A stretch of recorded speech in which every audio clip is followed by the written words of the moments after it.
And now, can you hear me now?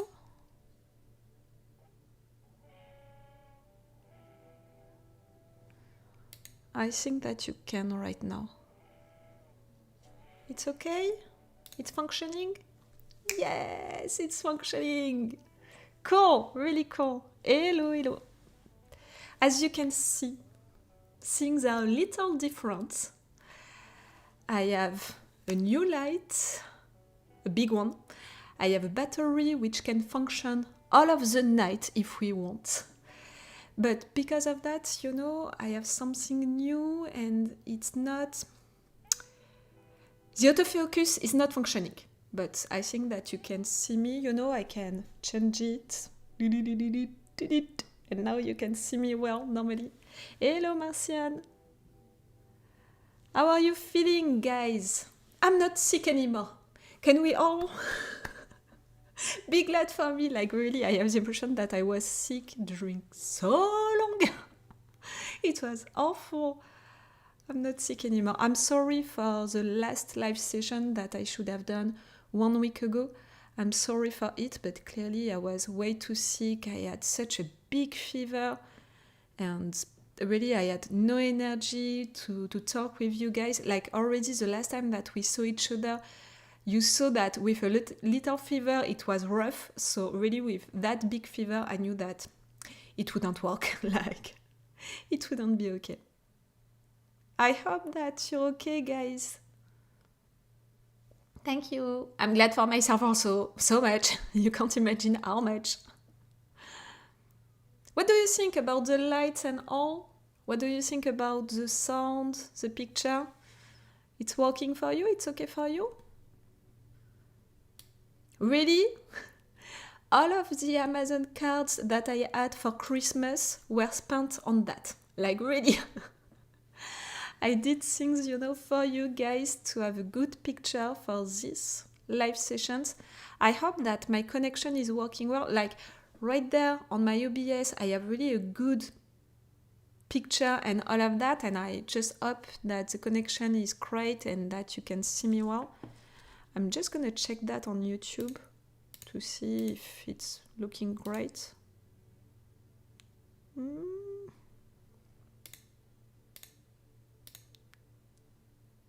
Not that much. Not as much as I would want. Even if, you know, I have la fibre, the fiber. I think that you're saying it also like that in your country. I have it, you know, into my apartment and I can see it for downloading stuff and all that it's functioning well. But for the live sessions, I don't know why it's not that great each time. Okay, it's looking good for you. Cool, really cool, guys. Like always, I prepared stuff that we can talk about, like on Patreon. That's it, we finished the binge watching of The Wire. I don't think that both of you guys, you were interested by it, but that's it. That's the end of The Wire on my Patreon. On YouTube, they still have 2 weeks to discover the end of it. But on my Patreon, that's it. It was the end. It was something, you know, to make this binge watching and all. It took some time for sure because it's 5 seasons. But more than that, it was something like, it was really emotional at the end. A lot of big characters died and a lot of them that I loved a lot. It was something. And did you see the new anime that I'm gonna have on my channel now? Vinland Saga! Did you watch it, both of you? I'm talking to both of you because you are there on the comments. If other people are right there watching us on Patreon, come on YouTube so you can have access to the chat, so you can discuss with us with the chat. Yes, are you watching Vikings? Are you watching Vinland Saga? I've seen it, it's a great one.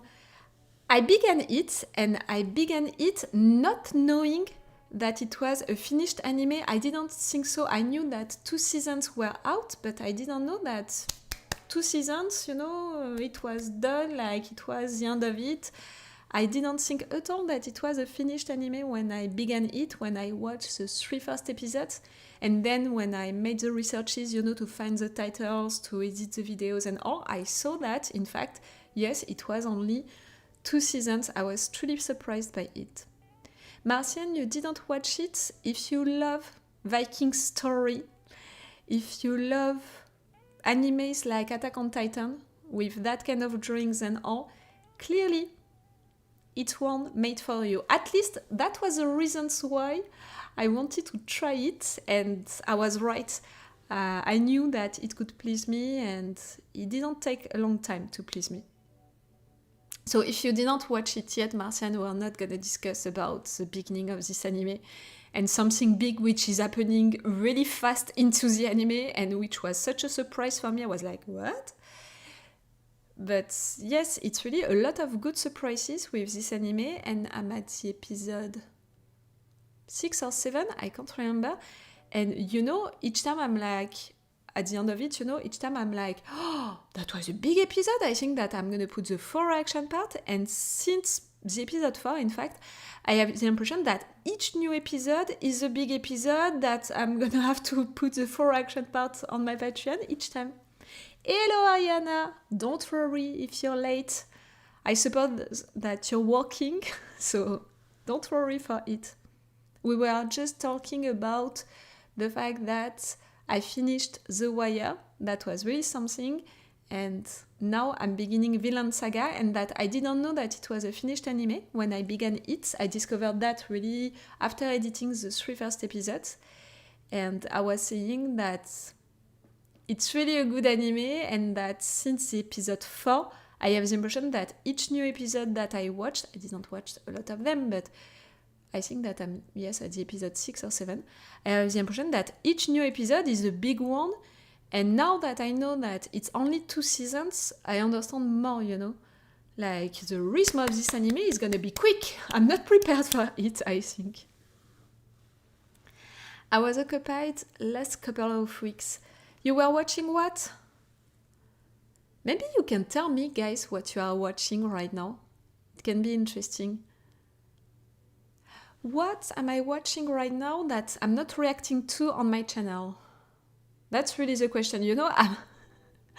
I react to so many things, that in fact, I'm not really watching stuff except for that. Oh, I want to watch Griselda, the new Netflix show. I'm not gonna react to it, I don't think so, but I want to watch it. I think that it's really a good one, and I'm really interested also by this story, this lady, the fact that she was the first one, and she influenced so many mafioso guys after that.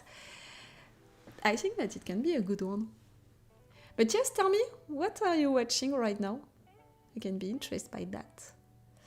Right now, I'm thinking, what am I watching? I don't even know. I have the impression that I'm watching a lot of things, but it's really more television stuff, like television shows in France, so I can't talk about it with you guys, not really. Nothing, to be honest. Maybe you don't have the time. It's also rough, to find the time to watch things. And when I'm at night, after all of the day of work and all, I'm really watching Twitch, streamers that I appreciate, and like really I'm watching them playing roleplay things on GTA or on other stuff. Like, I think that it was 2 nights ago, I was watching the final session, of a roleplay of people who were playing Survivor, kind of Survivor, with a roleplay in a GTA server. It's a little complicated, but just so you know, they spent more than 2 entire hours running in a labyrinth. Like, really, I spent 2 entire hours watching guys just running into a labyrinth and getting lost. Really, after that, when they finished it, I really reconsidered my night. I was like, really, you spent your night watching that? It's a little weird, when you think about it. I'm plan to watch the next season of Bad Batch. What is it, Bad Batch? I don't know. It's what? Bad Batch. Star Wars The Bad Batch? I never heard of it, this one. Advertisement! Bad Batch. I'm gonna show it to you. Yes, it's a Star Wars show. Okay, we're talking about the same thing. Okay, it's an anime kind. 47 episodes. Oh, I'm sorry, I'm gonna share that with you. Just, I need to move you right there. I'm gonna move it, that right there, right there. Dee-dee-dee. Up. And if I do that, okay. Tuck. Bad Batch. The Bad Batch of the experimental clones make their way through an ever-changing galaxy in the immediate aftermath of the Clone Wars. Okay, so it's really after Clone Wars, the one that I never watched. That's it. Okay, it's about the squad of clones from Clone Wars.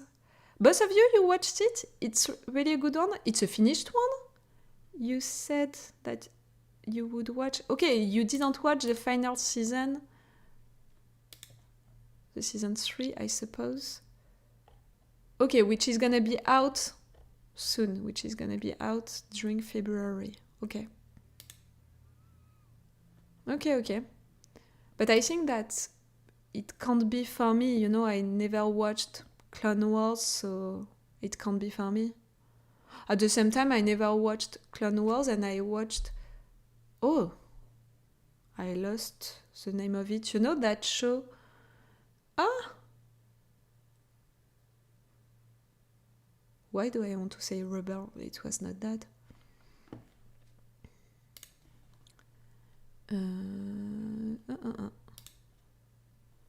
Ooh!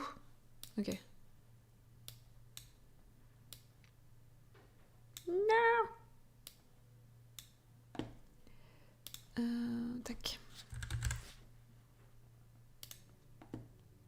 No, not... Oh. Yes, it's Ahsoka. Why? Why I wanted... You know, Ahsoka...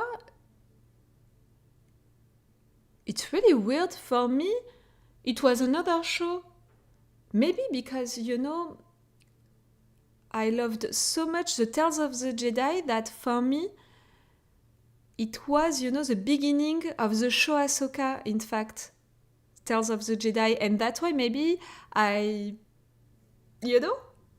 confused the things into my mind. Maybe. Oh, you didn't watch Clone Wars either? And you watched this one. You watched the Bad Batch. Okay.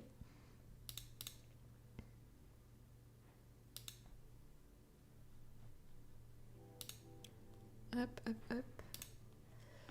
Okay. So 3 seasons, 47 episodes. It's not that much. You know, if you want to try it and all. So yes, on my channel, we finished The Wire. We're beginning Vinland Saga, and also the binge watching of My Hero Academia is continuing. For those of you who are watching it with me, I finished the season 4, and for my next session of binge watching, I'm gonna watch the second movie. It's gonna be cool. But yes, I finished the season 4. Ariana, I thought of you, you know, I think that it was you who told me that you really appreciated the narrative arc about La Brava and Gentle Criminal. I think that I understood why. At the end of it, you know, when they presented the backgrounds of these two characters, I think that I can understand more why.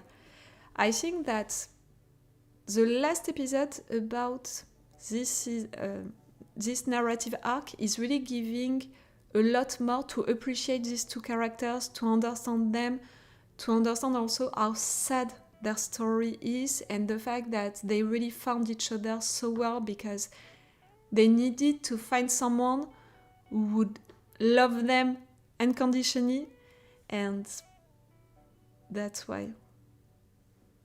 Still trying to finish my Euro before season 7 comes out, but I'm also rewatching Fruits Basket. I never watched Fruits Basket, but I can understand really that difficulty, like when you want to finish something, but at the same time you're feeling so comfortable, you know, with your usual shows, animes and stuff like that. I understand that. Where is Vinland Saga streaming? For me in France, it's on Netflix. I don't know in your country, my dear, but for me in France, it's on Netflix. Wait, I'm gonna put you back there.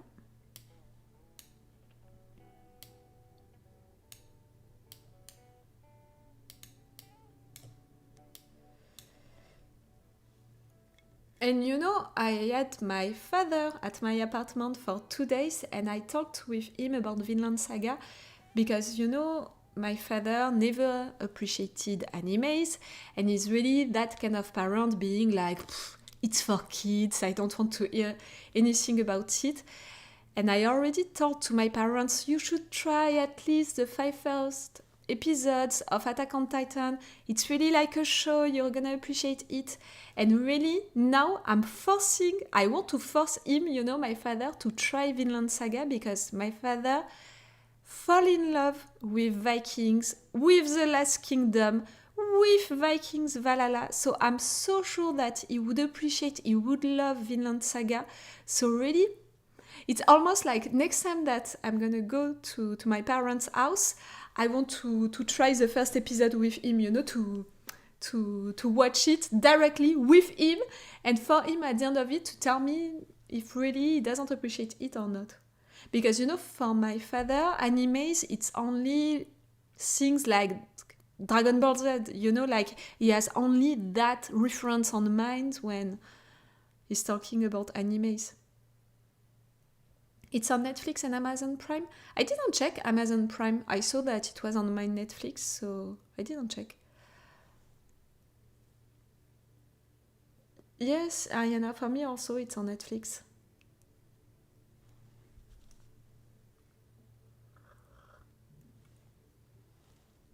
Tell me if it's annoying the sound of me drinking. Not that I'm gonna stop, but maybe I'm just gonna be like that when I'm drinking for not annoying you with that sound.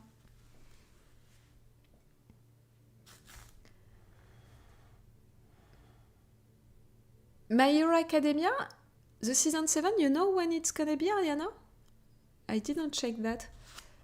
You know, I have already 2 more seasons to watch, 2 movies to watch, so clearly I don't think that I'm gonna be right on time for the season 7. But that's it, I finished the season 4. It's already great. And it was cool.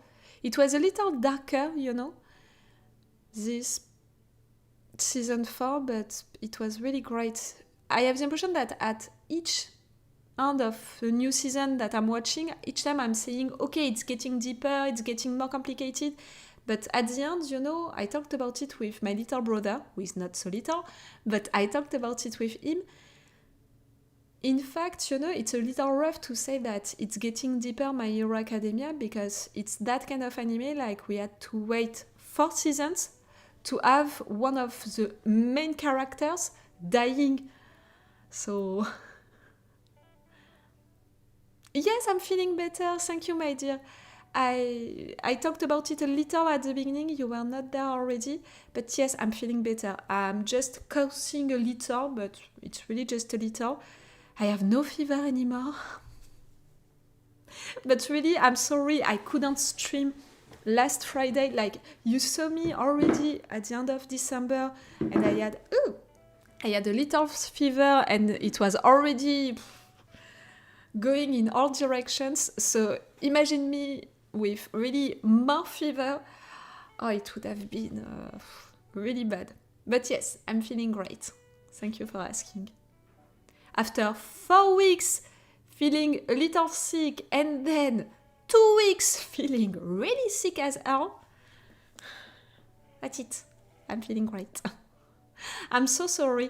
Like, I made a little thread about it on my Twitter about the fact that I was sorry for complaining so much about it. And, thinking about why are you complaining that much? Like, really, girl, it's too much. You're just sick. Like, so many people are sick. Just deal with it and stop bothering people with that. And it's really just because, I analyzed it, and I really think that it's because of the fact that during almost all of my life, I didn't assume, I don't know how to say it. My hypersensitivity, you guys, you have the impression that I'm really dealing well with it and all, but it was not so long before, I began this channel that I was like, okay, I'm an hypersensitive person, okay, I'm like that, I can be emotional a lot, okay, it's like that. During most of my life, during the majority of my life, I was the person, with my group of friends, with my family, who was really strong, like each time that something bad was happening, people were coming to me because they knew that I would be the strong one, I would be the cold one and stuff like that I would deal with it well, when in fact, inside I was a mess, but outside I was not showing it at all. So I have the impression, that when I began to respect myself and to be like, okay, I'm really emotional, in fact, I'm really hypersensitive, so it's really a lot, in fact, for me. And when I learned how to deal with my emotions, my body also talked to me and really began to tell me that's really a lot, like you're really asking us a lot of things and all. And I began also to feel things, on my body a lot more. And for example, fever, before all of that, fever, I was feeling that I had fever only when I was at more than 39 degrees, more than 40 degrees, something like that, in Fahrenheit. I'm gonna search how many it is in Fahrenheit.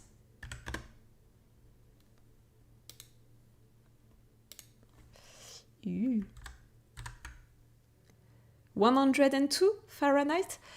It was only when I was more than that I was like, I'm feeling a little sick, no? Like really, for me, I needed to be that high to begin to feel fever. And now that really I'm more connected to my body, to my emotions and all of that, really I'm feeling it so quickly, like it's really different. And that's why maybe I'm complaining a lot and all, because each time I have the impression to rediscover what it is to be sick, what it is to have a fever like that and all. So I'm sorry for that, because I'm complaining a lot. I know that I'm complaining a lot, but it's a little like that. Season 7 is coming in May? Okay. Yes, I'm never gonna be right on time for it. That for sure.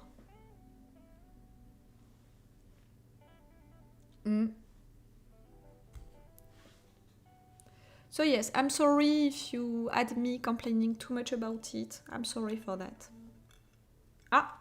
I'm sorry, that's my father. Okay, he's gonna take the train. I was not sure, if he would come tonight or not also. But no, he's gonna take the train and he's gonna come back to his place, to his home. I don't know if you have that into your country, but during 3 days he was called, I don't know how to say it, to be into the jury of a trial. So during 3 entire days he did that, It's a civil duty in France that we can have. And during 3 entire days he was doing that, and because of that he was sleeping at my place, because I'm living into a big town and my parents' house. I already talked about it with you guys. It's really the countryside. I'm really a countryside girl. So that's it. He's gonna take the train, he's gonna come back home. He's gonna sleep to his bed and not on my couch, I think that it's gonna be better. Even for him, you know.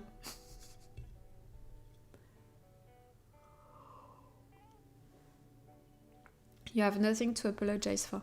I know that I shouldn't apologize and all, but at the same time, like, I really have the impression that I'm complaining too much, you know, that maybe, you know, when I'm reading, for example, Ariana, who is like, oh, I'm sorry, I didn't ask you if you are feeling better. I'm like, maybe I complained too much, poor girl, you know, she had that on mind and she's feeling sorry that she didn't ask me. And, you know, I had also comments like that on my YouTube channel and all. Like, on YouTube, I think that it was last week, they just began to have my videos about me beginning to feel sick, you know, in December.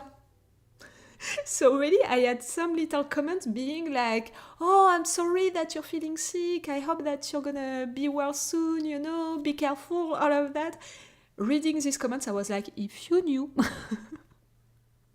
like really, you're gonna have me being even more sick really soon.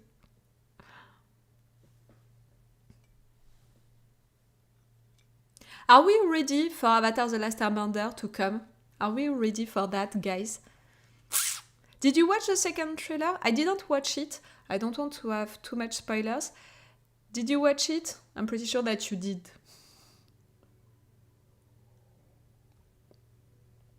It's gonna come so soon. It's gonna be so great. I have the impression that everyone is talking about it. Or maybe it's just, you know, my Twitter, which is like that. But I have the impression that everyone is talking about it. Nope? You're not gonna watch it? I can't remember the question that I asked. 20 more days. That's really the difference, you know, between your comments. Like, one of you is counting how many days, how many hours before discovering it. I hope that we will enjoy it. I really hope so. Like, I have the impression that people loved the first show, you know, so much that maybe they're gonna have high expectations and, you know, some of them, but we already know that, we can already plan it, some of the fans are gonna be really hardcore fans and they're gonna want, you know, the adaptation of each scene, each moment and all, when clearly we can't have that when it's only a season of 10 episodes, even if they are making long episodes, you know, 1 hour episodes, no matter what, you can't really have everything that you have into the first season of Avatar The Last Airbender. I think that it was more than 20 episodes. So it's logical that we're not gonna have everything. So people, you know, they should already prepare themselves for that. And yes, no matter what, it can't be exactly the same stuff. For sure, I'm not gonna be able to watch this show without making the comparison, but I think that, like all of us guys, for sure we're gonna make the comparison and all, but it's gonna be difficult, you know, to consider this show only for what it is, you know, only for the product that it is on its own. Is it good enough? The story, is it well explained only for the show, you know? The characters, are they well explained also only on the show? It's gonna be rough, you know, to consider it like that. Okay, you're gonna watch it, but you didn't watch the trailer. I think that you made the right choice, like me.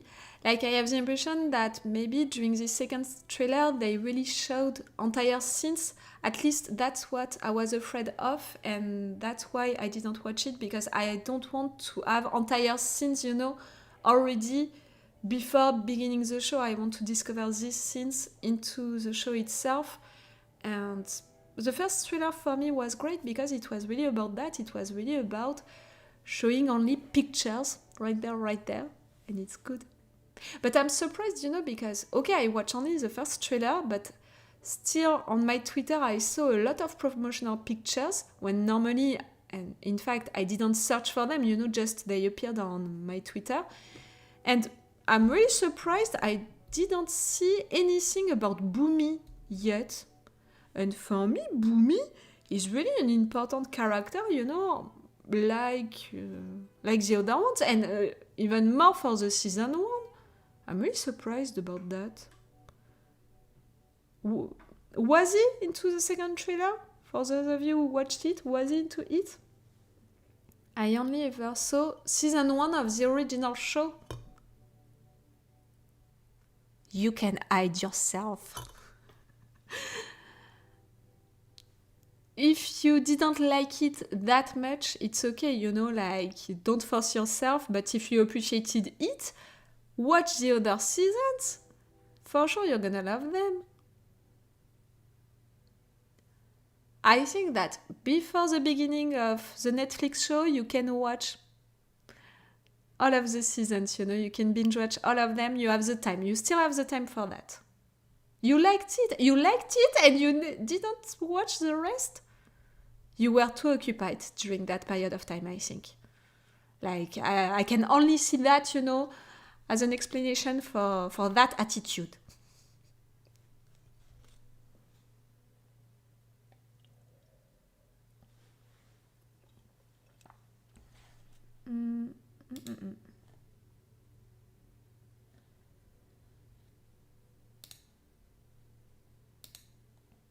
Oh, so now that it's functioning, you know, now that my camera is functioning, that I have all of the things and all, I think that I'm gonna begin the playing live session.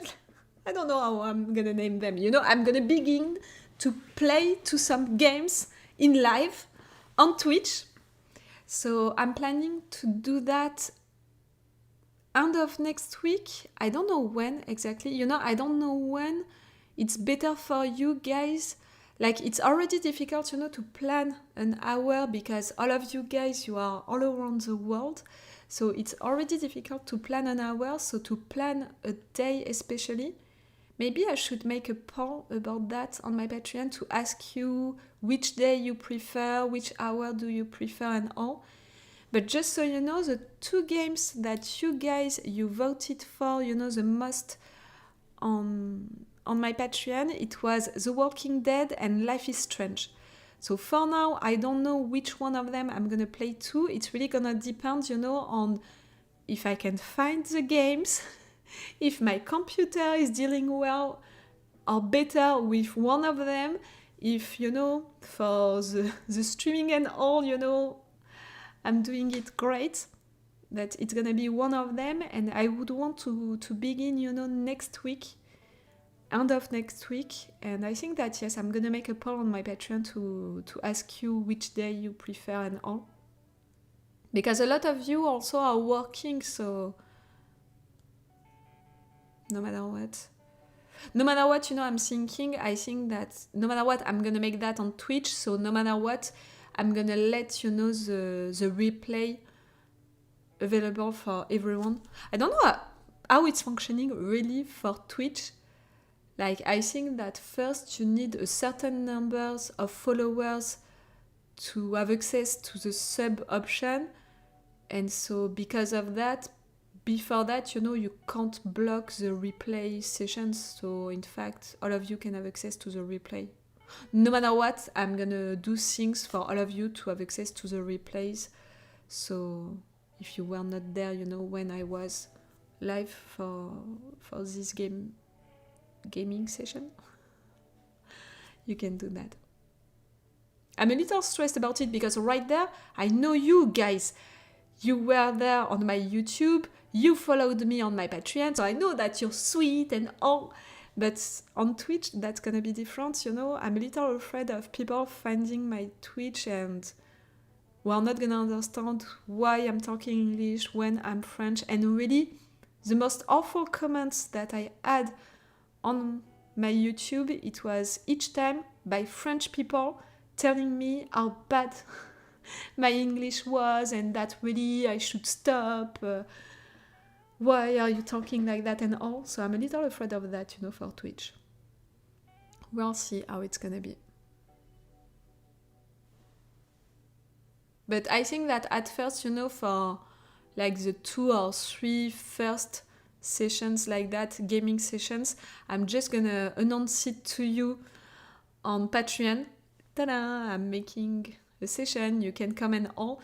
And then, you know, when I'm gonna be more comfortable with what is happening on Twitch, with how to deal with the stream stuff and all, I'm gonna announce it on my YouTube channel. Hey, in fact, I have a Twitch and I'm making gaming sessions. I think that I'm gonna organize myself like that. But yes, it's really something that I want to do this year. That's why, I spent all of my Amazon cards on all of that, because I want to do things like that. I thought, that for this live session, maybe we can talk about animes, about shows and all, like usually.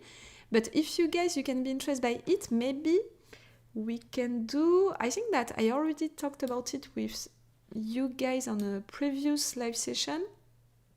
Wait, I need to move stuff. Right there. Come. Tac. Maybe we can do that, to rate shows. Up. To make a tier list of shows. I think that it could be fun for me, to give my opinion about shows and to tell you which one I watched, which one I didn't watch, I want to watch, which one I really hated and all. And also, for the ones that I never watched, for example, maybe some of you guys, you watch them and you want to share your opinion about them. I think that it would be cool to do something like that.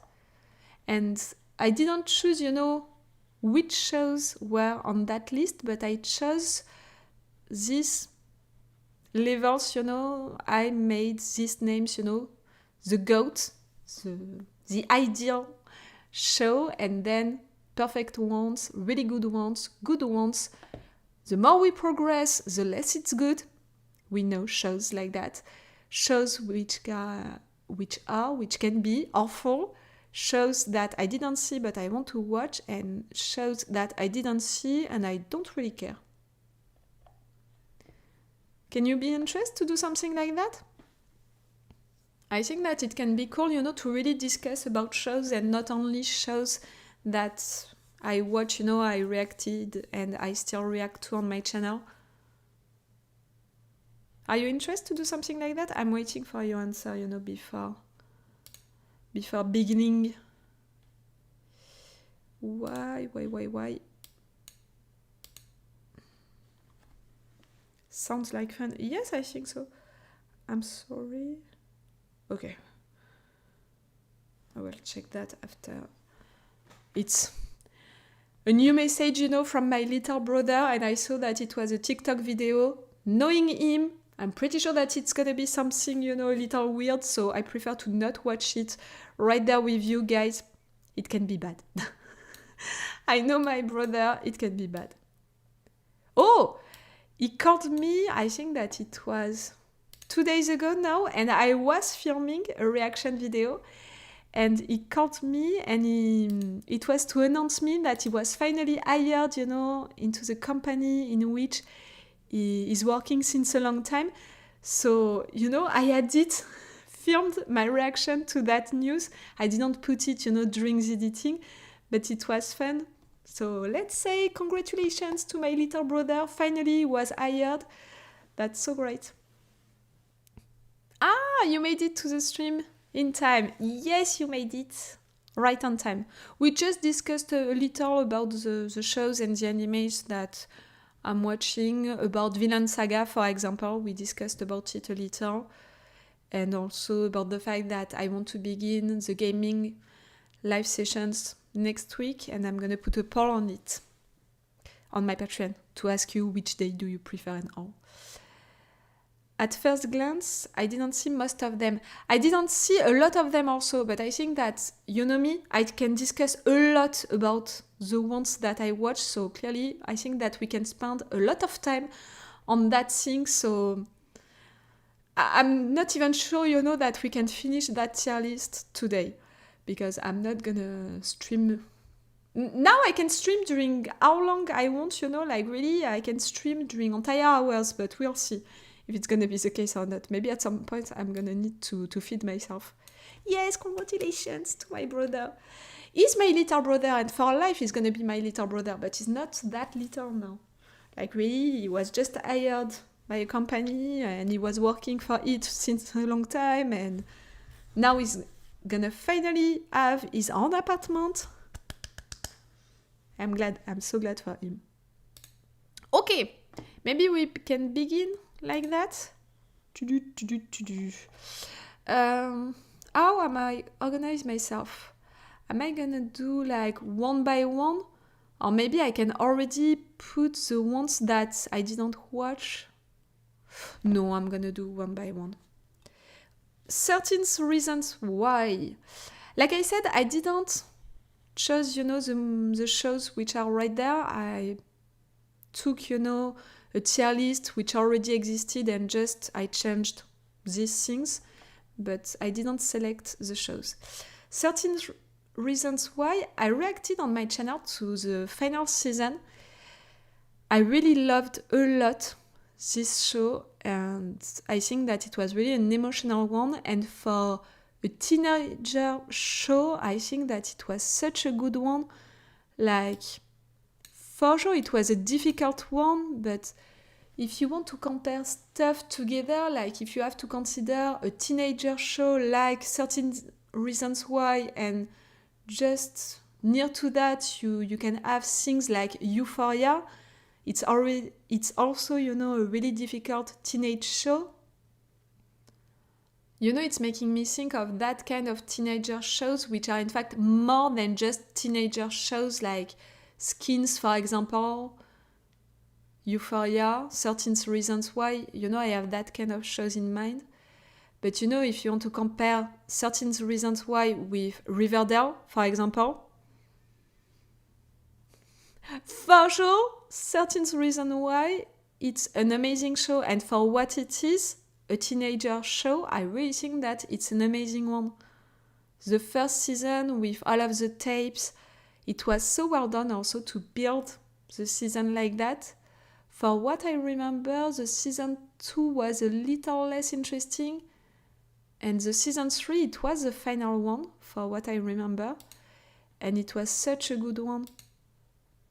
Did you watch it? Did you appreciate it? I'm just checking, how many seasons to not say something bad. Oh no, it's more than 3 seasons. 4 seasons, okay. 4 seasons.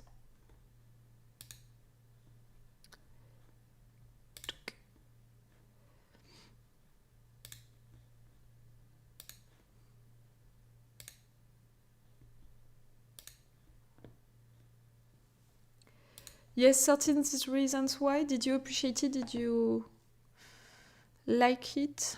I think that I'm gonna put it, at really good. Good or really good. I think that, if you're comparing it to all of the shows of the world, it's good. If you're comparing it to all of the other teenager shows, it's really good. Like, it's really talking about big, deep subjects for teenagers. You didn't watch it, both of you? It's an interesting one, At least the first season. If you don't want to watch the other seasons, if you don't have the time, don't watch them. But at least the first season, how can I summarize that? A girl, I think that it's not a spoiler to say that she killed herself. I think that it's announced really beginning of season 1, episode 1. She left tapes, to explain why she did it, and you have all of the characters, all of her friends, all of the people who were around her who are discovering these tapes, and you can understand a little more her reasons, what happened to her, and it's talking about bullying, it's talking about also big, deep subjects, like rapes, like to not be believed, a lot of things like that. So it's really rough, but it's really well done. And the fact that it's working with tapes, and one tape is one episode, and it's about one character, one situation, it's really also well built, because of that. I did watch it, I liked it. Yet it's really a good one, and for now I'm gonna place it right there, really good, because like I said, if you're comparing it to shows which are, into the same mood, into the same things, it's really a good one. 24. 24, I only watched the 2 first seasons. I watched them, I think that I already talked about it. I think that it was during a live session for Patreon. I watched them, because I made an entire memoir, an entire study for my master about it, about the influence of 9/11 on US shows. And because of that, I watched and I studied really the 2 first seasons of 24 to really show the differences between these 2 first seasons. During the first season, the big enemy, it's the Russian one. During the second seasons, you begin the second seasons, it's already, a plane which is attacked, for what I remember, and it's really about a Middle East enemy, and it's also a lot about enemies which are inside, which are hiding themselves, as friends and all. And if you don't know it, 9/11 happened really between the season 1 and the season 2 of 24. So that's why I studied it, and that's why I just watched these 2 first seasons. So I don't know if I can judge it, based on these 2 first seasons. It has a lot of seasons for what I remember. I'm a bit outside the target group. You're talking about 13 Reasons Why or 24?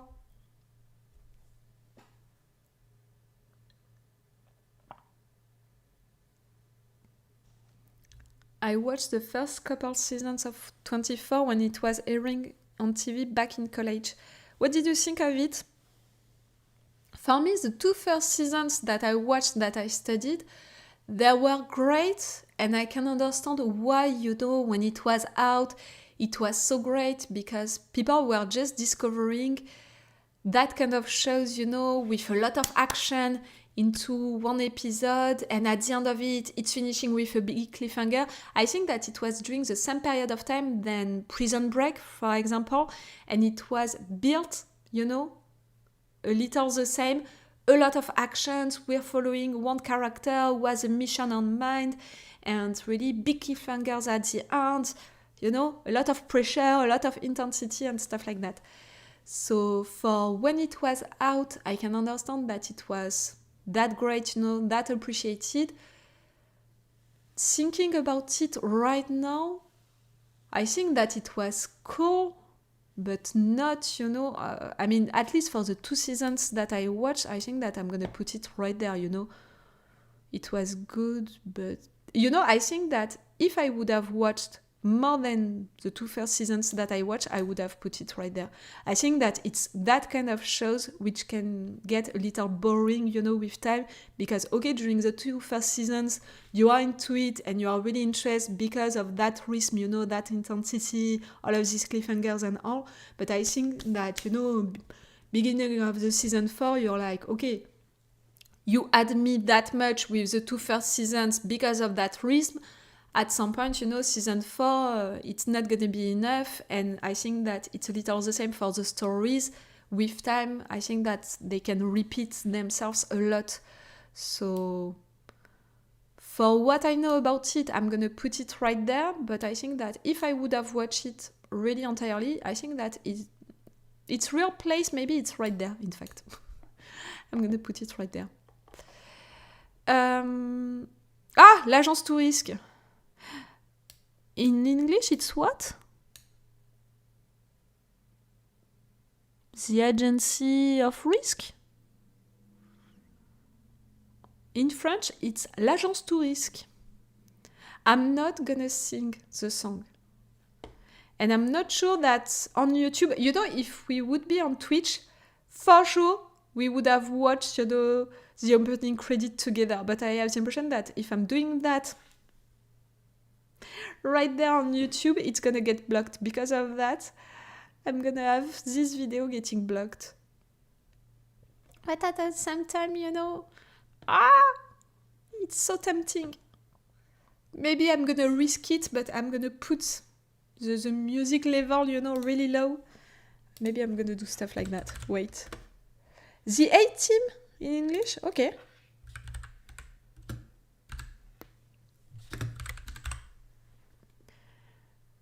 Up. Oh, I never heard it, you know, in English, so I think that I'm gonna discover it in English. Wait, I'm really gonna put it low. Oh, it can be the good way to test, you know, if you can hear it or not. Can you hear something?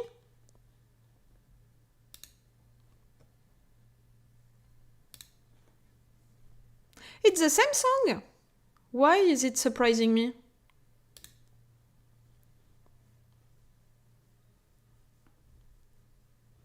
Silence! You can't hear it. Oh, wait. Wait. Normally I did things, you know, for you guys to be able to hear it. And now.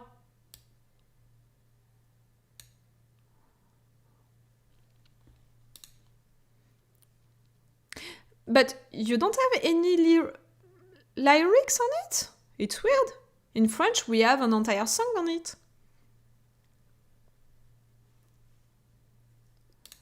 Nothing? Even now you have nothing? Why? Wait. Ah, I know. Wait. I know why you don't have anything. Now you're gonna have it. And now?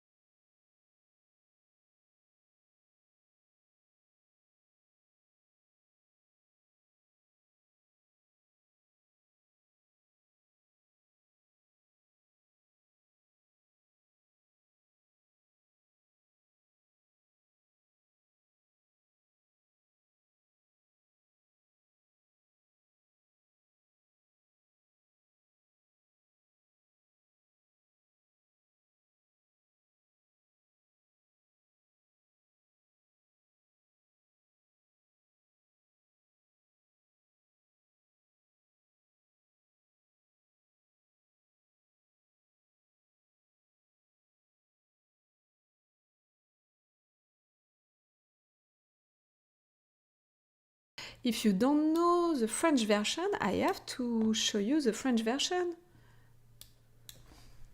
You're gonna love it. Me, I'm pretty sure that this live streaming, you know, is gonna get blocked and all for copyright reasons, but I have to make you discover it.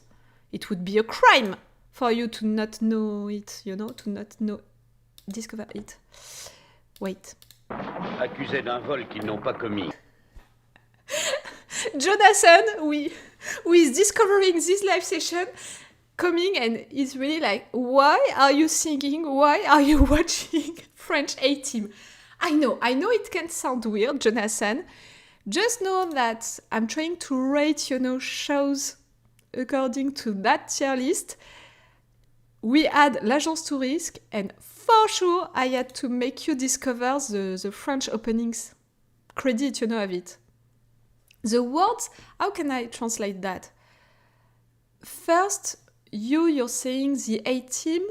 In French, it's L'Agence Touriste, meaning all risk agency. It's, you know, an expression going also with your car, the insurance that you're putting on your car. You have the all risk insurance, and right there, it's the all risk agency. They can do everything, you know, they can take all of the risk. It's a little about that. And I can translate you, I think the first words of it, the first lines, it's really... The A-Team, it's really the ultimate luck, you know, the ultimate chance at the ultimate moment that you can take. It's a little something like that. I saw it on TV when I was young. I don't think it would do much now. No, I really think that it was really bad. And you know, for me, it was really the show that I was watching I was gonna say when I was at my grandparents' house, but I don't even think so, in fact, because it was really like, for sure, the first times that I saw it on TV, it was, I don't know how to say it, broadcasted again and again and since years and all of that. Oh, maybe it's too loud, that. And I really think that even, when I was a kid, I was finding that a little stupid. So right now, rewatching it right now, I would be like, oof.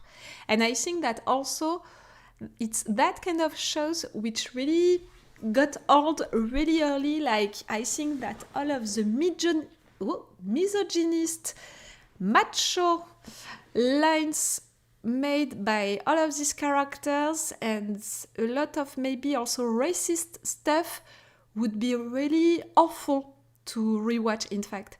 During that period of time and with that kind of characters were really cliches, I think that they were allowing themselves to put a lot of bad jokes. So I'm not sure that it would be that great to rewatch it.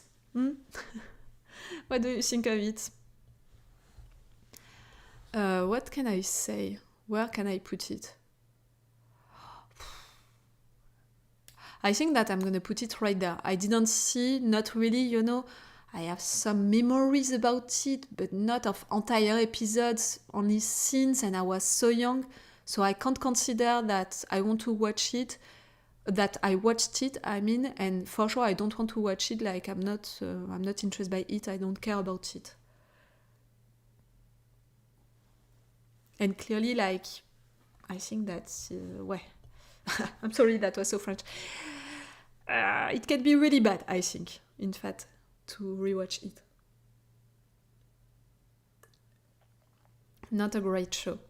Not a lot of shows during that period of time were great, in fact, if you're thinking really about it.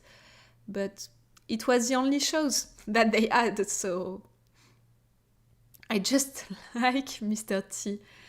Yes, I think that he was cool, but again, he was cool into this show during that period of time. I'm not sure that rewatching it right now, we would appreciate Mr. T that much, in fact. And also for what he was representing into the show. That was rough, like, I'm pretty sure that we can have a lot of racist stuff, in fact, around him. Okay, next one. American Horror Story. I didn't watch all of the seasons. I can't remember which ones I watched. Wait.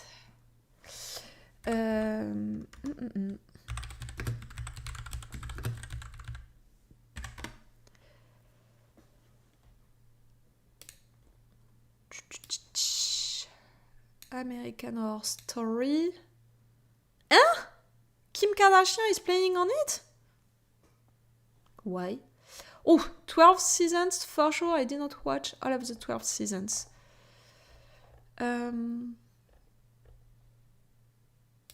I can't even remember.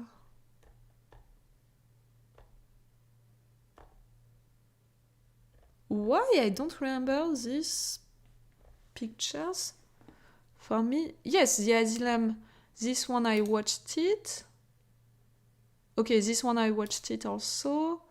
12 seasons? Oh, for sure I didn't watch them. All of the 12 seasons. I watched this one. Oh, the circus. That was, I think, the season which marked me a lot, with The Asylum also, for the ones that I watched. And that's it. I never watched this one. I think that I stopped after the season 4. I think that it's a great series, an amazing one, but really, if you're only watching one season and then you have a break of entire months, and that's all, like, to watch them like I did, I tried to binge watch it, and that's why, I discovered the 4 first seasons like that.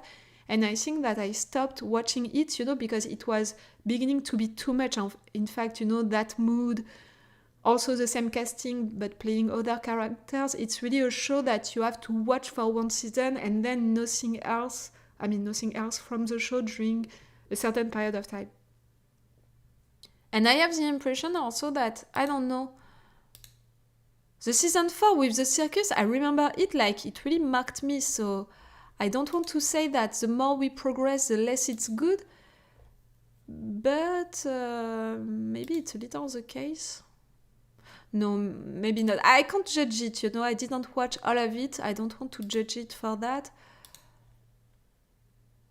It's a really good one for the kind of shows that it is. Like, if I put 13 Reasons Why right there, because for a teenager show, it's a really good one. For an horror show, for sure, American Horror Story, it's an amazing one, it's a really good one. I remember the 1984 season being alright. It's not one of the seasons that I watch, I don't think so. I'm just watching the pictures, to try to see if I saw others, but clearly no. No, it's not telling me anything. The last season, it was in 2023. Okay, and that's why Kim Kardashian was right there. Okay. But people are still waiting for the end of it. People didn't have the end of the season 12. It's a little weird. I'm gonna put it right there at really good, because again, for an horror show, I think that it's a really good one. But I think that if I would have watched all of the seasons, maybe I would have put it like right there, a little like 24. The more we progress, the less it's good. Because again, when you have the same kind of way to build your seasons and all, to surprise everyone at each new season, it's really difficult. So I'm not sure that they can do that. And to bring Kim Kardashian into the game... Oh! Right there, it's a casting which is more interesting, I think, for me at least. Oh. Okay, I'm gonna put it right there. Altered Carbon, I didn't watch it. I think that it could please me, this one, Altered Carbon. Did you watch it? I didn't watch it, that for sure. Let's see.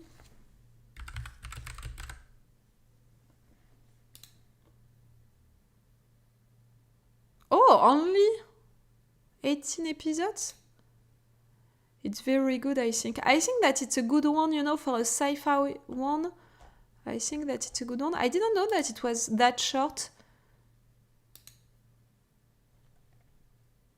I think it can be a good one. I'm not gonna watch the trailers, for all of the shows, because it's gonna last for a really long time. And also, I'm a little afraid of copyright things.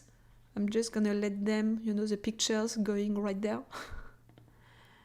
I have seen this one. Okay, what did you think of it, Marcian? Set in a future where consciousness is digitized and stored, a prisoner returns to life in a new body and must solve a mind-bending murder to win his freedom.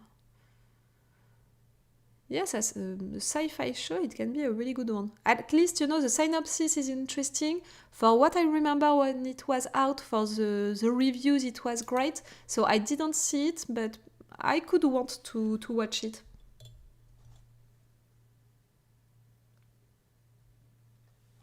It was really good. Okay. American Gods. I never heard of it. American Gods? Or maybe it's a name... Oh, I never heard of it. American Gods. Oh, I know this actor, from The 100. That's the only thing that I can say. A recently released ex-convict named Shadow meets a mysterious man who calls himself Wednesday and who knows more than he first seems to about Shadow's life and past.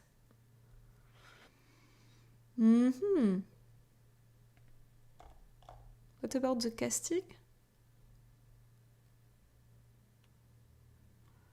Him is really great, you know, Ian McShane, so for him I could want to watch it. Him, Ricky Whittle, I said it, I watched The 100, so I know him from The 100. He was good, but not that great, you know, into it.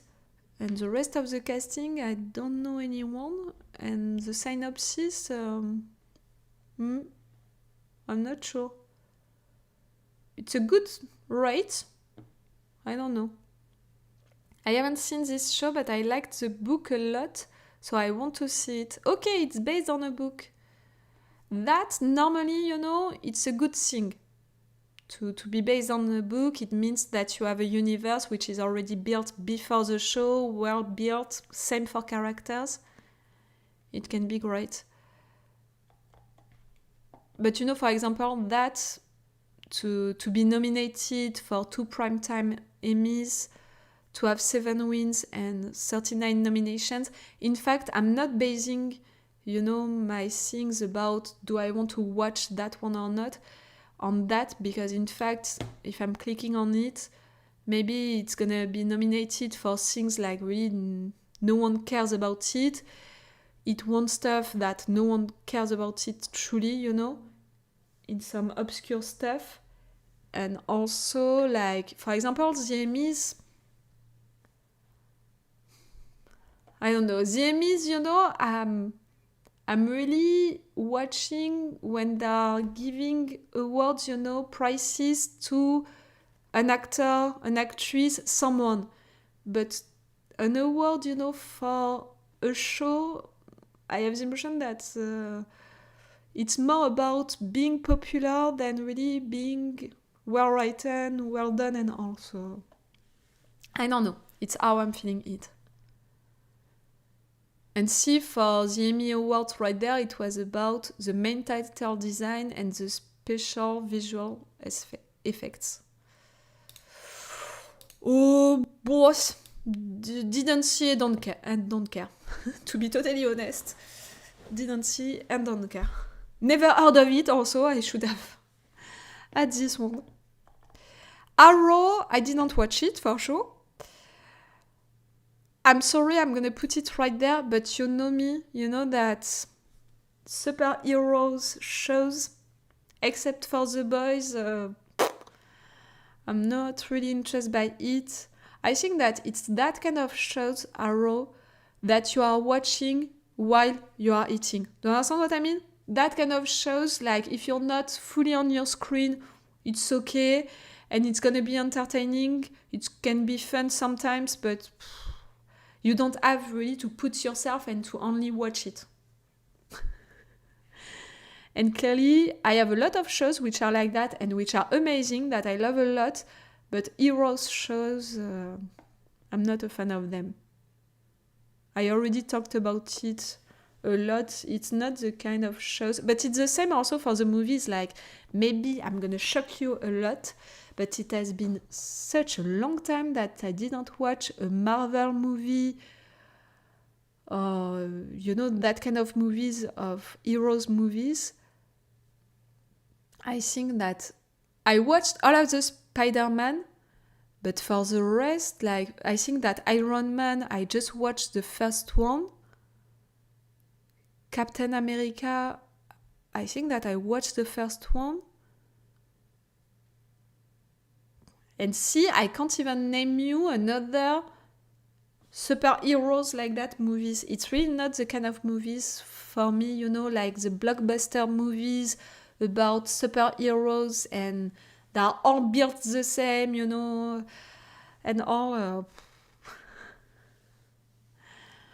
One Piece is in that category of show for me. Never watched it when I was paying full attention. I'm glad that you said so and I didn't say it, because I'm pretty sure that people could be mad at me if I would say something like that. I never watched One Piece, so I can't tell you what it is, but clearly it's so popular. I think that you would make yourself a lot of enemy saying so. I haven't seen many Marvel movies neither. Like, really, it's not the kind of movies and shows that I appreciate. I'm not judging people who like them, not at all. And I can understand why people are appreciating them, because I think that they have the same kind of love for that kind of shows and movies like me when I'm watching, for example, all of the Die Hard movies and I'm rewatching them again and again and I love them even more each time. I think that it's the same kind of mood of emotion. You're entertained, you're with the heroes, with doing amazing stuff. I think that it's a little like that. At least my love for Die Hard, I think that it's a little the same for people who love superheroes shows and all. I think the same. Atlanta, never heard of it. Atlanta? It's what? Oh! It's telling me something. It's already finished, okay. I really appreciate this actor, Donald Glover. Earn and his cousin try to make their way in the world through Atlanta's rap scene. Along the way, they come face to face with social and economic issues touching on race, relationships, poverty, status, and parenthood. As this one, I think that it would really please me more.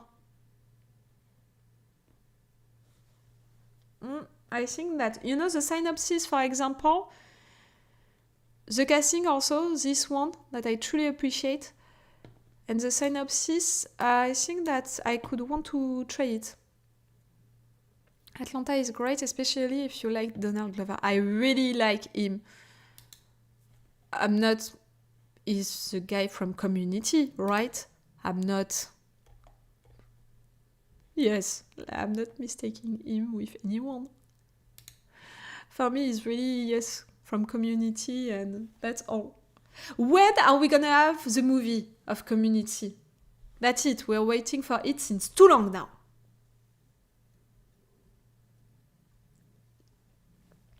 Be sure that when it's gonna be out, the movie, I'm gonna react to it. I already planned that, I'm gonna react to it. Oh, the rate is amazing! In comparison of Altered Carbon that we searched earlier, this one is really great. 8.6. It's a really good grade. Brooklyn Nine-Nine, I never watched it, but I want to watch it. Brooklyn Nine-Nine, I think that it's a little the same than The Office. I think that it's fun. For what I think of it, for what I maybe watched of it on Twitter, the meme and stuff like that, the funny things, the funny pictures about it that people are sharing. I think that it's a really funny one. It's that kind of humor, a little like The Office. Clearly, I loved so much The Office that it's the kind of show which can please me and that I could try, For example, eating something.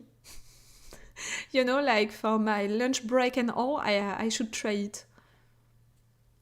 I didn't see it, but I want to watch it. Breaking Bad. Breaking Bad, I'm going to put it, at perfect, without any hesitation, without even discussing it. Breaking Bad, it's a perfect one. I'm not going to put it at GOAT for now, because I'm waiting to have all of the perfect ones and to really say, this one is a GOAT. But really Breaking Bad, for the story, for the characters, for the pictures, which were amazing, for how it was written, it was so well done. It was amazing. And I was a little sad that I began my channel and I already watched, Breaking Bad before. Like, I think that it could have been such a good show to binge watch with you guys. But yes, I already watched it and it was so great. I loved it so much. Really, a perfect one. It's so cool. And Better Call Saul was also so cool. I think that the final season of Better Call Saul, it's the same level, the same quality of the entire show Breaking Bad. And it was amazing. It was amazing. I loved it so much. Bad Blood. Never heard of it. Bad Blood.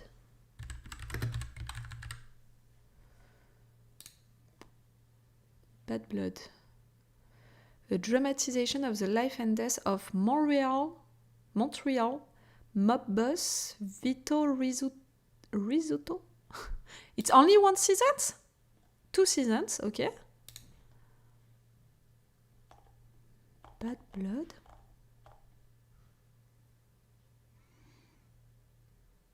I know no one from the casting. Oh, yes, I know you from Veronica Mars. You're the dad. But I don't know anything about the show, about... Do you ask?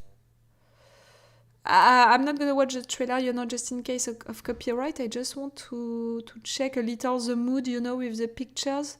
It's a mafioso show, maybe? Something like that? Okay.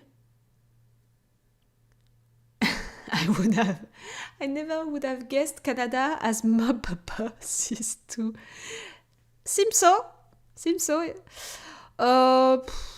No. If I'm thinking about a mafioso show that I would want to watch, to try, I would think of Gomorrah. I don't know if you heard about this one. I don't know if it's on the list or not. But Gomorrah, it's really a show that I want to try since a long time, and which seems so well, and with a perfect casting, and with really a good story and all. So no, this one not at all. Ballers, never heard of it. It's with Dwayne Johnson? No.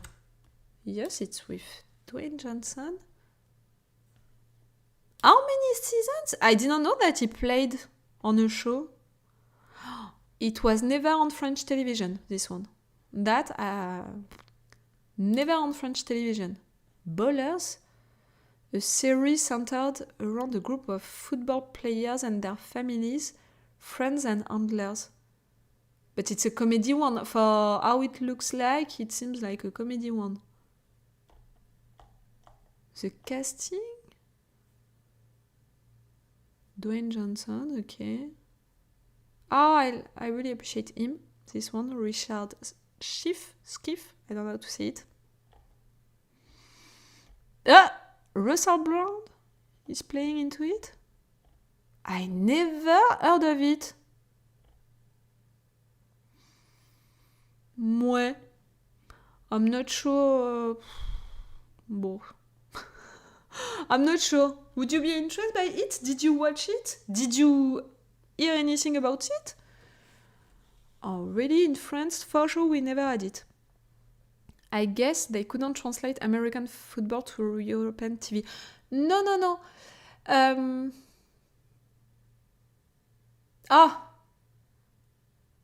Saturday Night... No. Saturday Night Live, that's one of your shows. No. We had one of your shows which was about American football and which was out in France and people loved it a lot. I'm not gonna find it. Yes, Friday Night Lights, this one. So see, that's not an issue, and it's not because we don't have that culture, of American football, that we know nothing about it and we are not interested by it. It's a little the same than basketball. We don't have really that culture in France to appreciate basketball and all. And people who are interested by basketball in France, they are watching your basketball teams, and stuff like that. We have rugby. American football is a little weak. It's a little like that, In Europe, we have rugby and American football. It's people running, but for really the contact things, I have the impression that the rugby contacts are more dangerous, I wouldn't say that American football is weak, but I would say that it's more about a cultural thing. No, I can't say that rugby, it's also really cultural with all of the musics and all. No, it's not a question of cultural things. Just, it's not something that we have in France. But it's not for that, you know, that this show, I don't want to watch it. It's really more because the casting, not that much. The fact that it's with Dwayne Johnson and we never heard of it in France, it's really making me think that it was not that great. And I think that 5 seasons, that really, the fact that it had 5 seasons, no. Didn't see, didn't care. I mean, didn't see and I don't care. Banshee, I have the impression that I heard of it. As I recall, Ballers is not that great, but sometimes funny. Do you really want to watch a show for that? You know, for these reasons. Banshee, an ex-con assumes the identity of a murdered sheriff in the small town of Banshee, Pennsylvania, where he has some unfinished business. Oh, why not? The synopsis, the casting. Oh, the casting, why not? You know, these two, you also. The casting, why not? The synopsis, why not? And I have the impression that the mood of it can please me. No.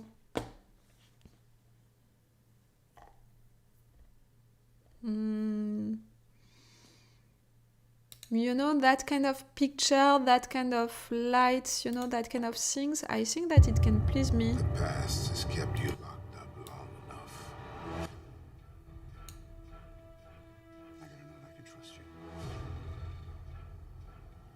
Maybe not. It's the trailer of the season 4.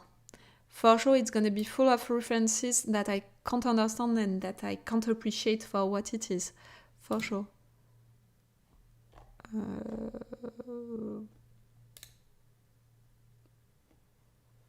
Boy, no.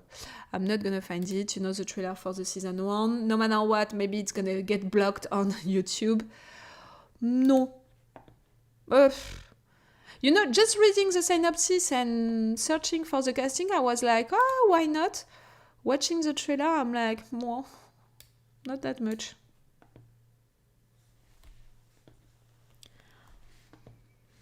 I think that I'm gonna try to be a little faster with these shows that I don't know anything about, to really keep the ones that I love a lot. Barbarians,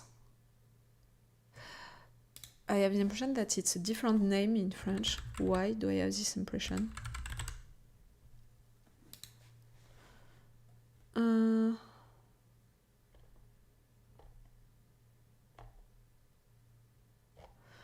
Or maybe I'm thinking about another show.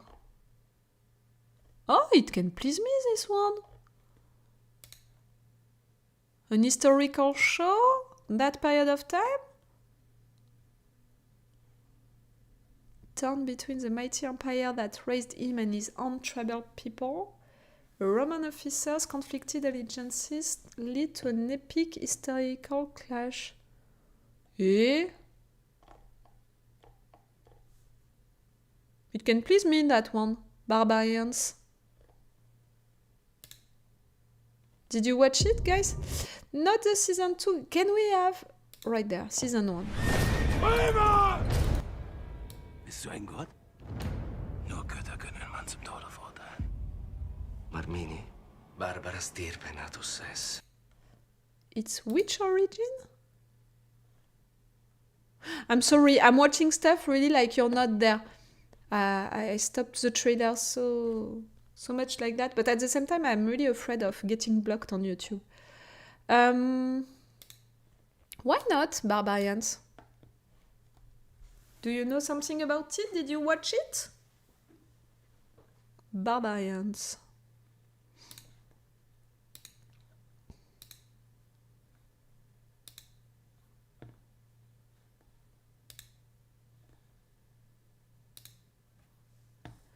I'm sorry, I'm gonna cut the microphone.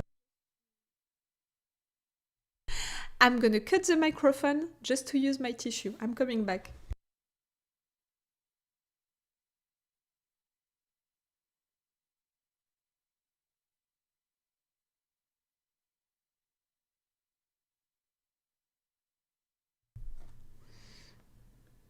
I hope that the focus, we didn't lose it. Up, right there. I saw some reviews.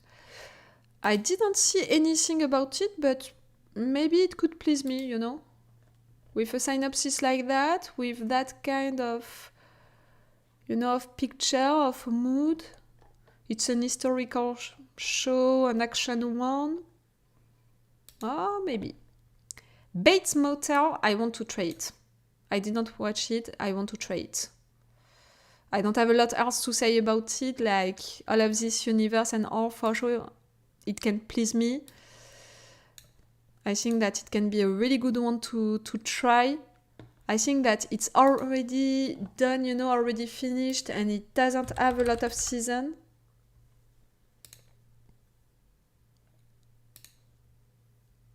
How many? 5 seasons? And this actor, you know, for sure this actor can be so great, you know, Freddie Highmore. This one, yes, I would want to try it. The first season was historically accurate, but after that it became very Hollywood. You mean for Bates Motel or for Barbarians?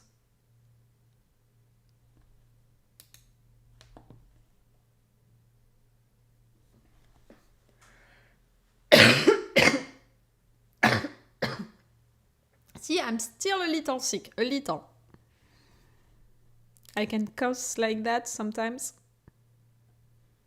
Barbarians? Okay. Okay. Yes, Bates Motel, I didn't see it. I could try it. Battlestar Galactica.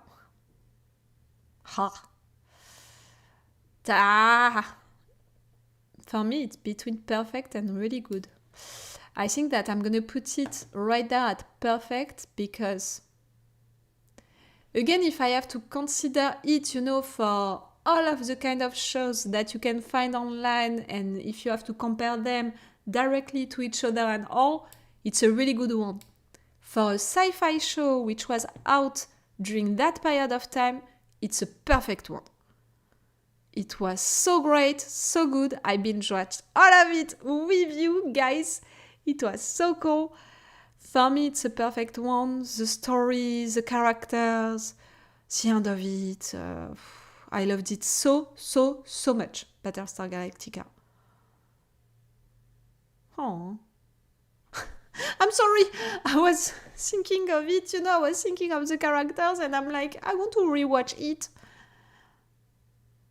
I could want to rewatch it. Better Call Saul, we were talking about it.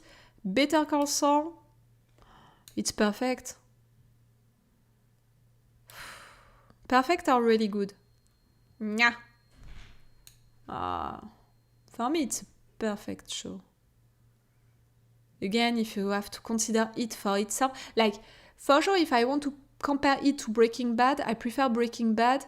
And that's why I would want to put it right there at really good because it's less perfect than Breaking Bad. But considering it for itself, you know, it's perfect. It's a perfect show, Better Call Saul. For the story, for the characters, for how deep they are going with the characters, with the relationship between the brothers, with the relationship also of the couple, with all of the really how they are writing each episode, how they are thinking of it, how they are building all of the evolution of everything. It's amazing, and the final season is perfect. So no, it's perfect. I'm putting it right there. Perfect. Black Mirror. Aha! Black Mirror, first season, when it was out, it was perfect. Black Mirror right now, I think that it's really good. And it's not because the more we progress, the less it's good. It's more because it became so usual to say that something is like Black Mirror. You know, it began to be an expression for itself, you know, it's a Black Mirror thing and all. that now it's really difficult for them to make new seasons with each episode, each subject, which is so perfect, which is surprising everyone, which is shocking everyone. Now they can't do that anymore like they did for the first seasons, which were amazing, shocking, disturbing, all of what you want. But it's not because, of the writers. That's why I'm not putting it like the more we progress, the less it's good. It's more because the society changed. And now also in our society, we're getting so used also into our lives to see crazy things connected to technologies that for them, for Black Mirror, to do something even more shocking, it's difficult in fact. Do you understand what I mean? So first seasons, it was perfect. Right now, it's really good. I would put it right there.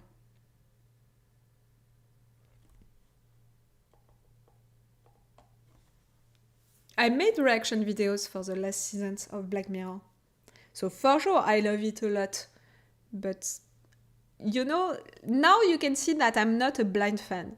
I'm not gonna say that a show is perfect just because I'm reacting to it, and I want to please people. And I can consider stuff also for really all of it. And in comparison of other shows and also the evolution of the show, all of that. Black Sails, didn't see, want to watch. I even hesitated at some point to react to it. I don't know if you were there during that period of time. I think that it was when I decided to binge watch The Last Kingdom. I think that I hesitated between The Last Kingdom and Black Sails. I wanted an historical show and I was hesitating between these two. So clearly Black Sails can please me. I don't know if you heard of it. I don't know if you watched it. Tell me that. But I think that it could be that kind of shows which can please me. An historical show, action, the picture. I think that it can please me.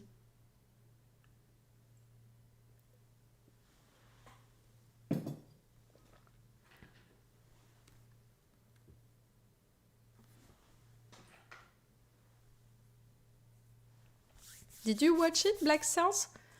I know that a few of you guys wanted me to react to it, also wanted me to try it. And I think also that it's because it's made by the same producers than a show that I watch. Crazy. Why I typed crazy and it's Black Sails? I don't understand. I don't understand myself. Where can I find that? It's the same producers, then maybe The Last Kingdom? No, I don't know. Taboo also I hesitated to react to it. Taboo. Maybe with the Did You Know? Nope. Can't remember. But I think that yes, it can please me. Oh, I can't read the picture of this one. I think that it's Boardwalk Empire. I think that I heard of it. Like that?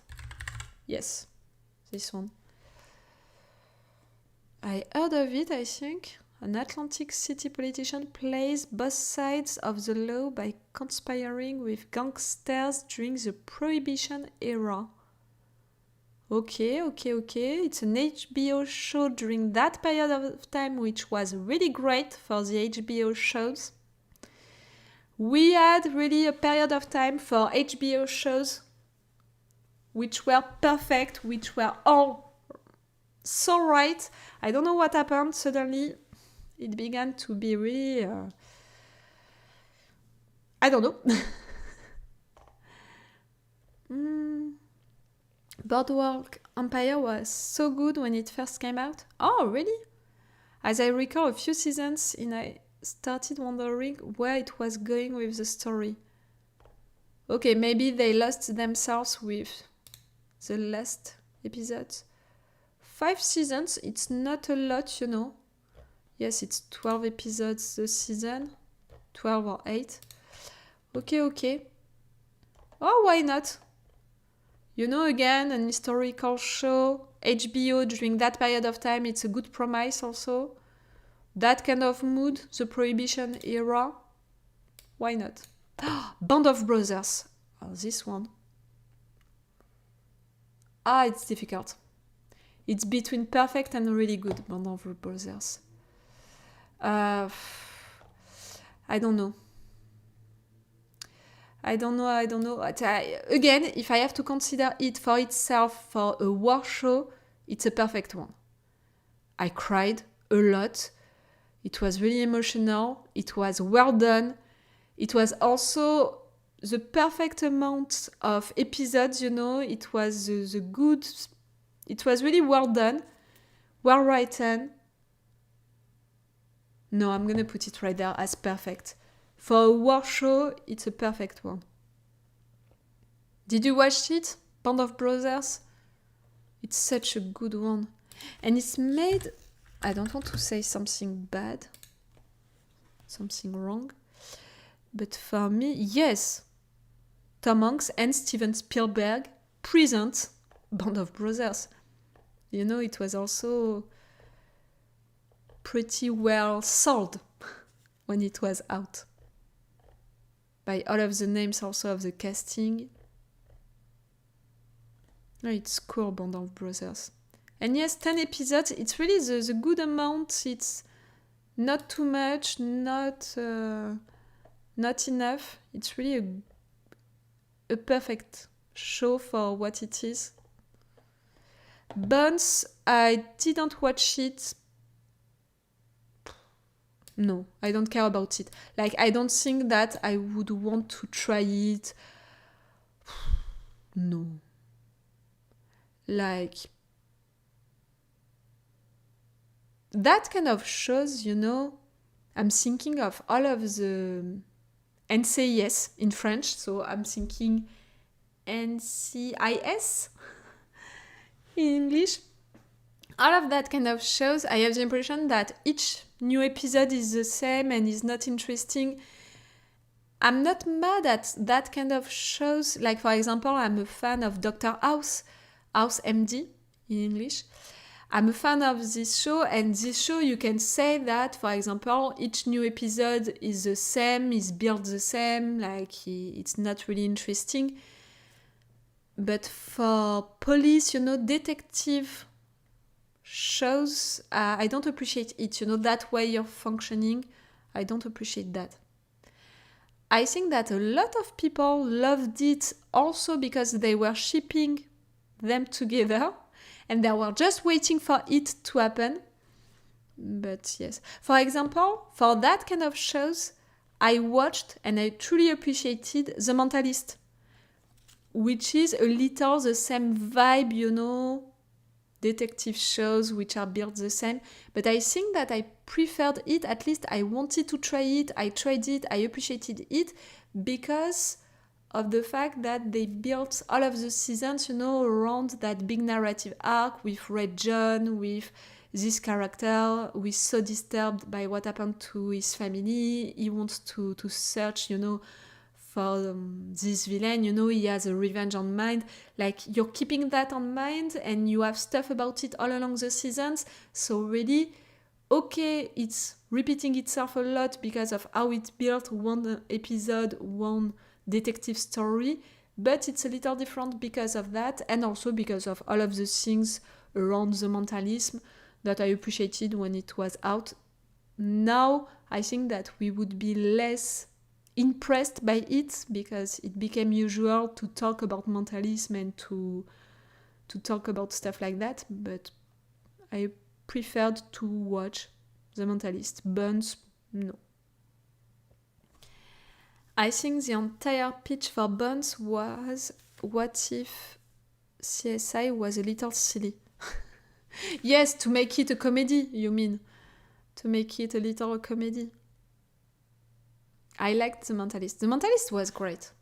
The last season was not great. Is it a spoiler?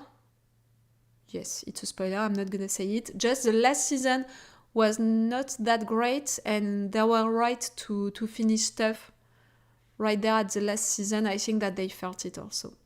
Braco, I'm gonna pronounce it the French way because it's a French show. I didn't see it. I could want to watch it because of the casting. I really appreciate this casting. Tell me, did you hear of it, Braco? In your country? I don't know which French shows, traveled, and that maybe you knew about them, you know something about them and all.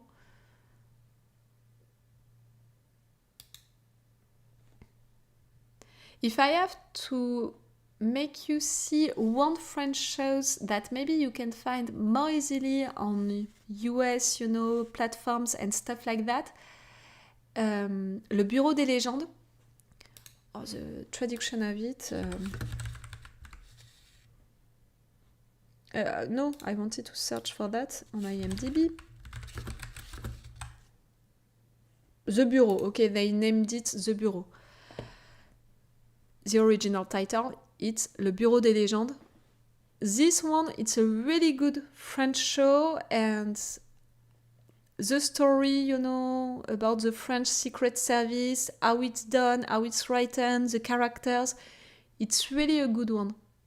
If you want to try one French show, maybe I would tell you more to try this one, Le Bureau des légendes, The Bureau. The Bureau, which is really great. Then Braco, which seems great for what I heard, and that's why I'm putting it right there, but maybe not the one that you would want to try.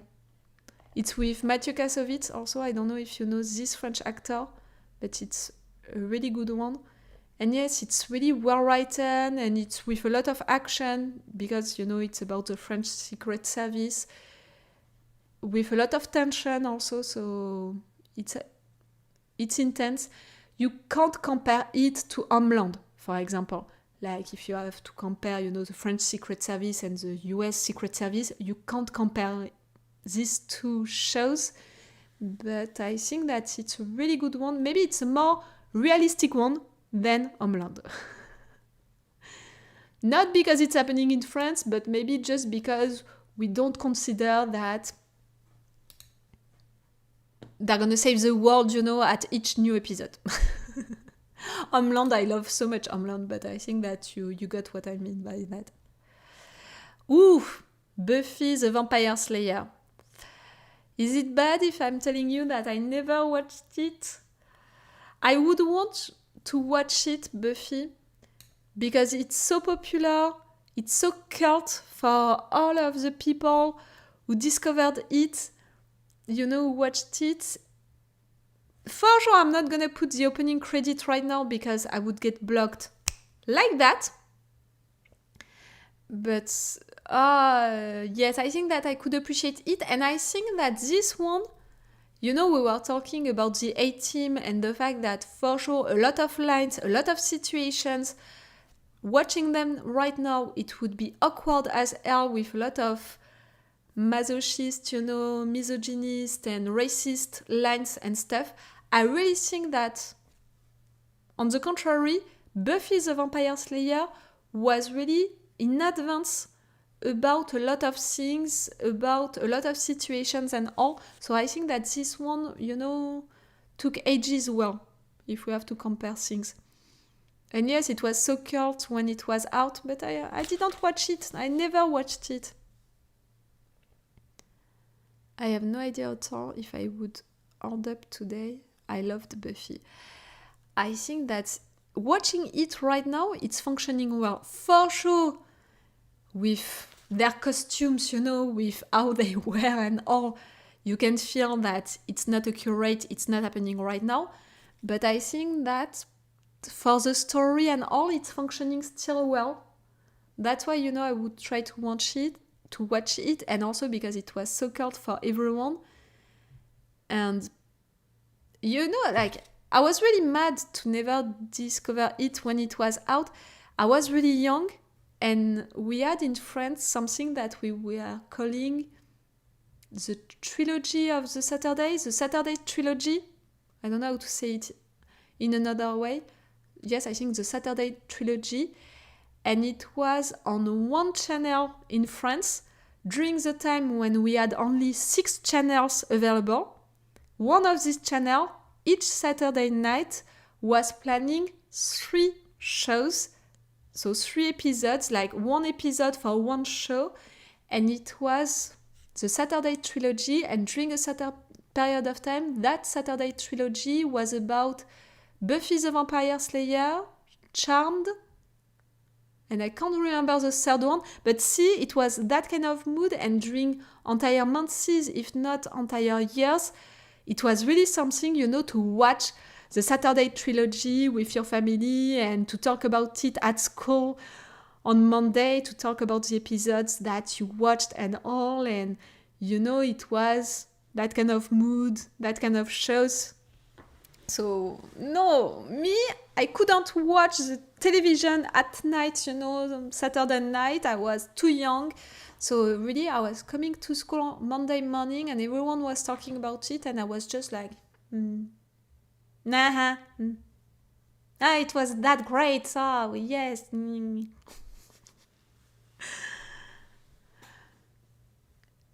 I still sing bits from the musical episode sometimes. Okay. Where do we go from here? They got the mustard out? I don't understand.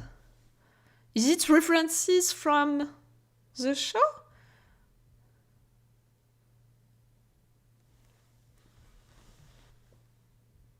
I'm not sure that I understand your jokes.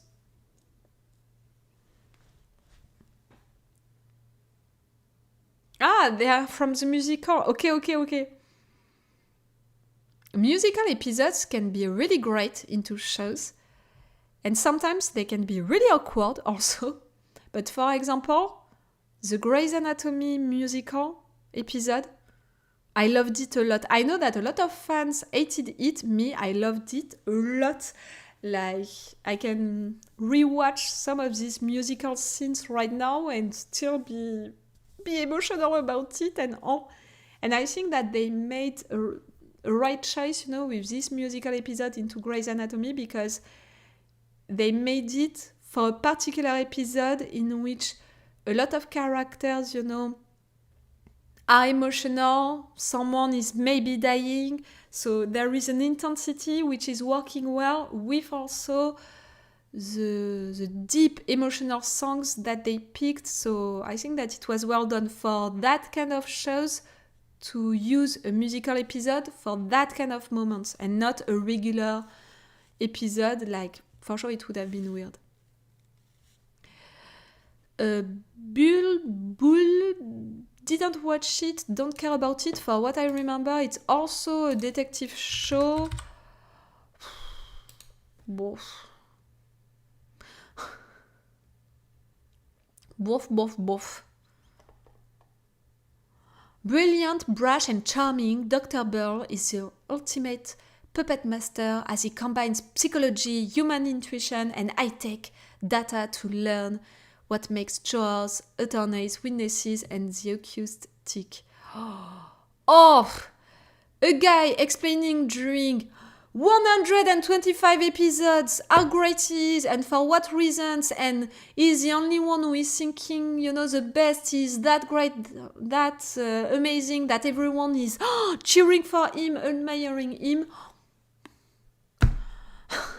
I'm sorry, but that kind of shows, of male characters who are the perfect ones, who are so brilliant, and everyone are just amazed, by it, and are just so stupid in comparison. And even more for detective shows with one episode about one story, beginning, resolved into the same episode. No!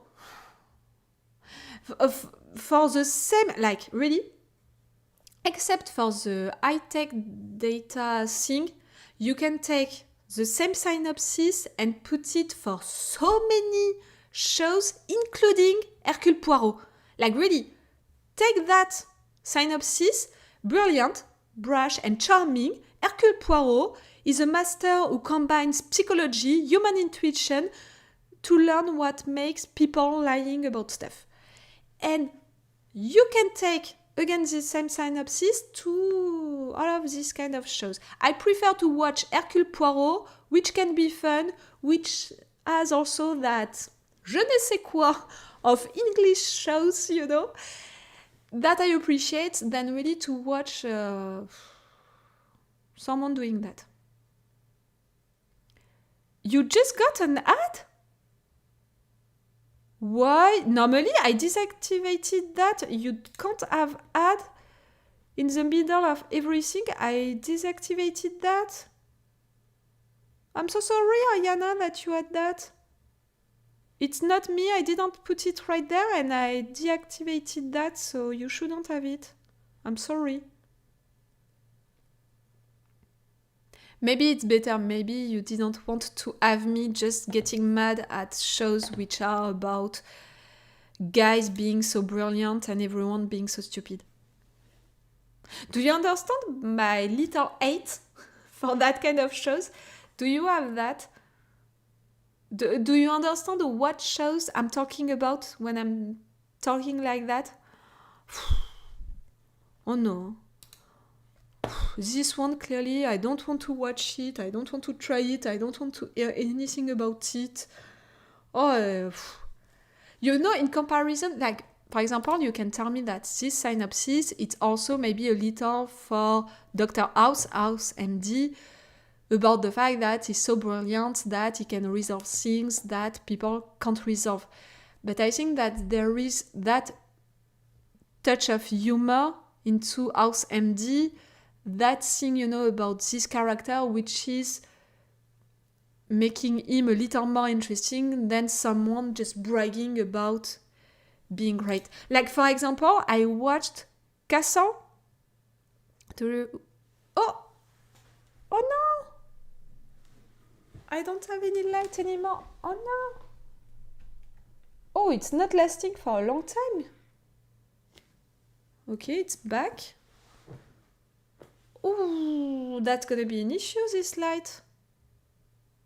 2 hours and it's out. Oh no. I'm just gonna check the light, you know, if it's great for you no matter what. I'm lucky that I have this one. Oh no! Wait.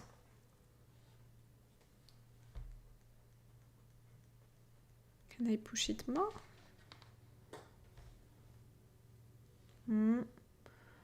Only 2 hours? Oh no, I didn't buy this light to only last for 2 hours. And it was full, the light was full. Oh, I'm not satisfied. No, I don't think that it's overheating. No, not that much. But it's the first time that I'm trying it. Wait, I'm just gonna check. I'm gonna put you right there.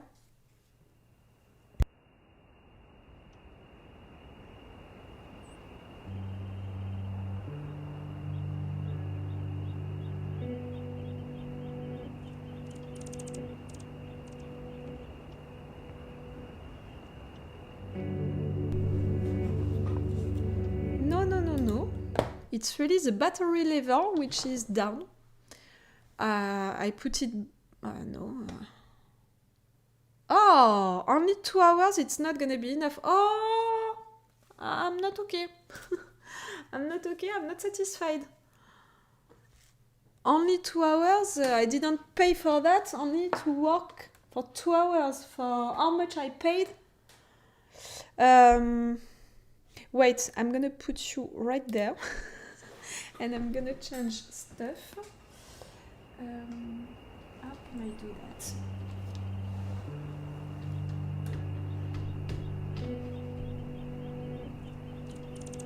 Ah non, ça va pas tenir.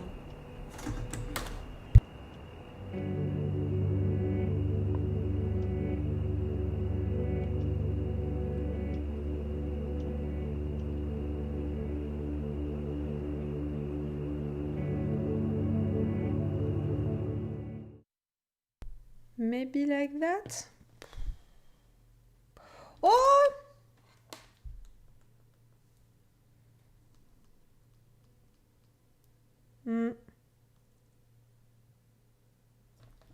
Like that, maybe?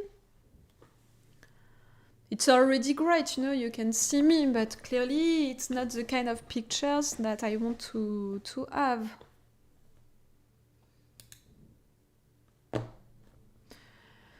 It was only 2 hours. The battery is only lasting for 2 hours. I need to check, you know, if I can... Yes, if I can power it all along or not. I have the thing, but I don't know if it's...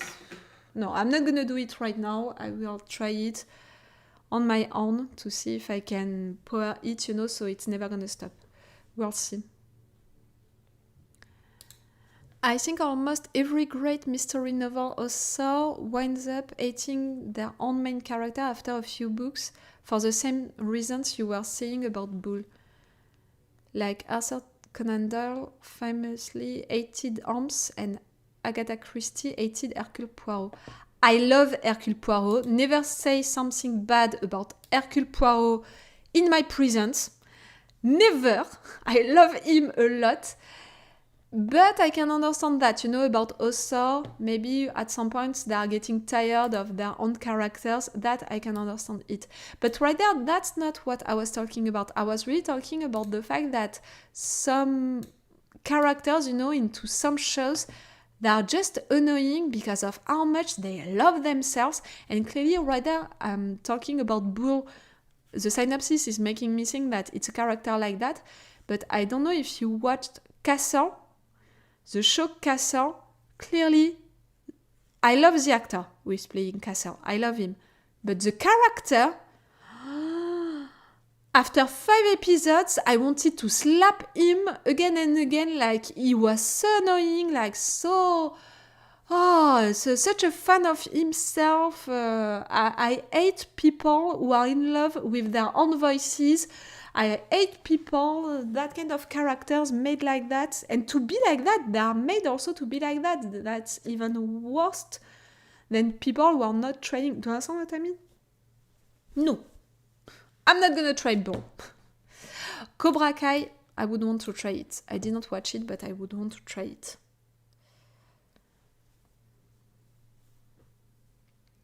Cobra Kai. For the mood of it, mostly for the mood of it, I would want to try it. Californication.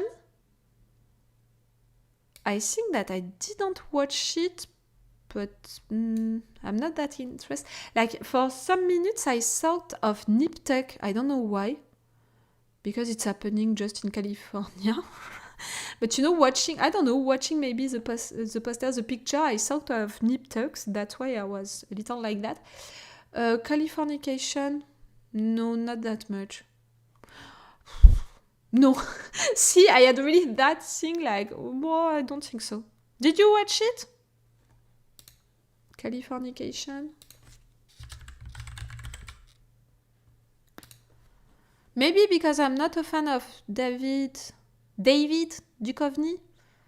David Duchovny. David. Californication is funny, but I think it's worth watching only if you really like David Duchovny. That's it. I think that's why I'm not that interested to watch it, because I'm not such a fan of the actor. And I think that it's really a show made for this actor, truly. So no, I'm not that interested. La Casa de Papel. Perfect. Perfect or really good. Really good. It's a dilemma. It's a dilemma. The first seasons were perfect. The last seasons were really good. The heritage of La Casa de Papel, how amazing it was for how it's done, how it's built, how it's written. For the first seasons, it's so great, it's perfect. The last season was maybe less perfect, and maybe also we were getting used to it. And like, you know, I was talking for 24 or other shows, for them it's really difficult to stay interesting without repeating the same story, but keeping the same way of doing it for pleasing the same fans, you know, who loved your show because of that. For me, they didn't do it that great, La Casa de Papel, you know. They didn't manage to find the good thing to really keep the fans, but at the same time, I think that they stopped at the right time before, you know, getting annoying and getting into the category, the more we progress, the less it's good. It's really good. Really good, perfect, really good. La Casa de Papel, in English, it's Money Heist. I think that it was not that popular, you know. I mean, outside of Europe, you should try it. If you never watched Money Heist, you should try it. Really, the first seasons are amazing. The characters are so cool. The story, like, really, you're going with it. It's intense, but it can be also funny. It can be also really emotional. It's a good mix of a lot of feelings and all. You're not annoyed, you know, you're not bored at any second, but it's not like that neither, you know, during all of the episodes, you know, it's really slowing sometimes and all. La Casa de Papel, Money Heist, for the first seasons, you have to watch it. I reacted to it, to the final seasons. I hope that you watched it. But again, I think that in some countries, you know, outside of Europe, people never heard of it, in fact. It's a little lame. It's so great. Charmed, I talked about it. The Saturday trilogy, for those of you who remember what I just said.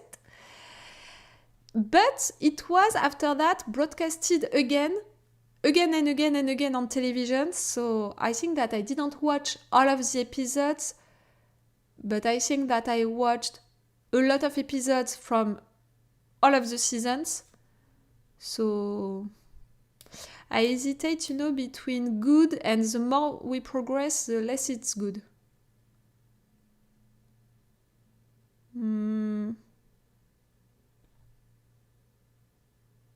The first seasons, you know, the original trio of sisters, it was cool, it was really cool. But clearly, the new sister was nice, but the stories, again, it was repeating itself again and again. But for when it was out, it was really cool.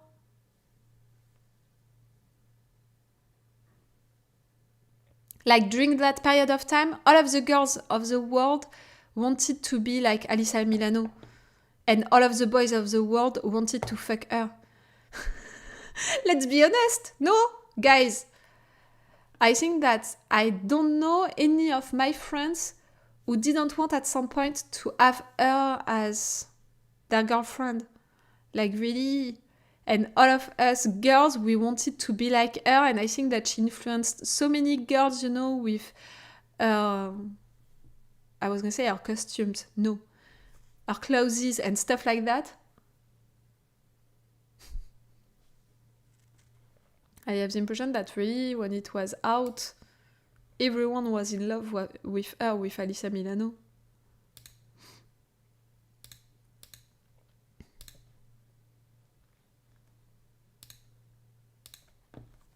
No? Is it just me, or is it just in France?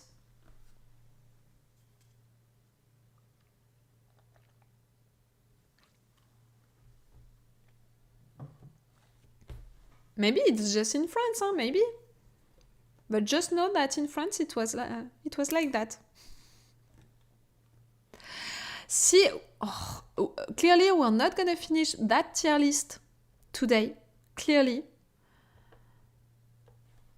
It's already more than 2 hours that I'm making this live session, and we are just at the beginning of it.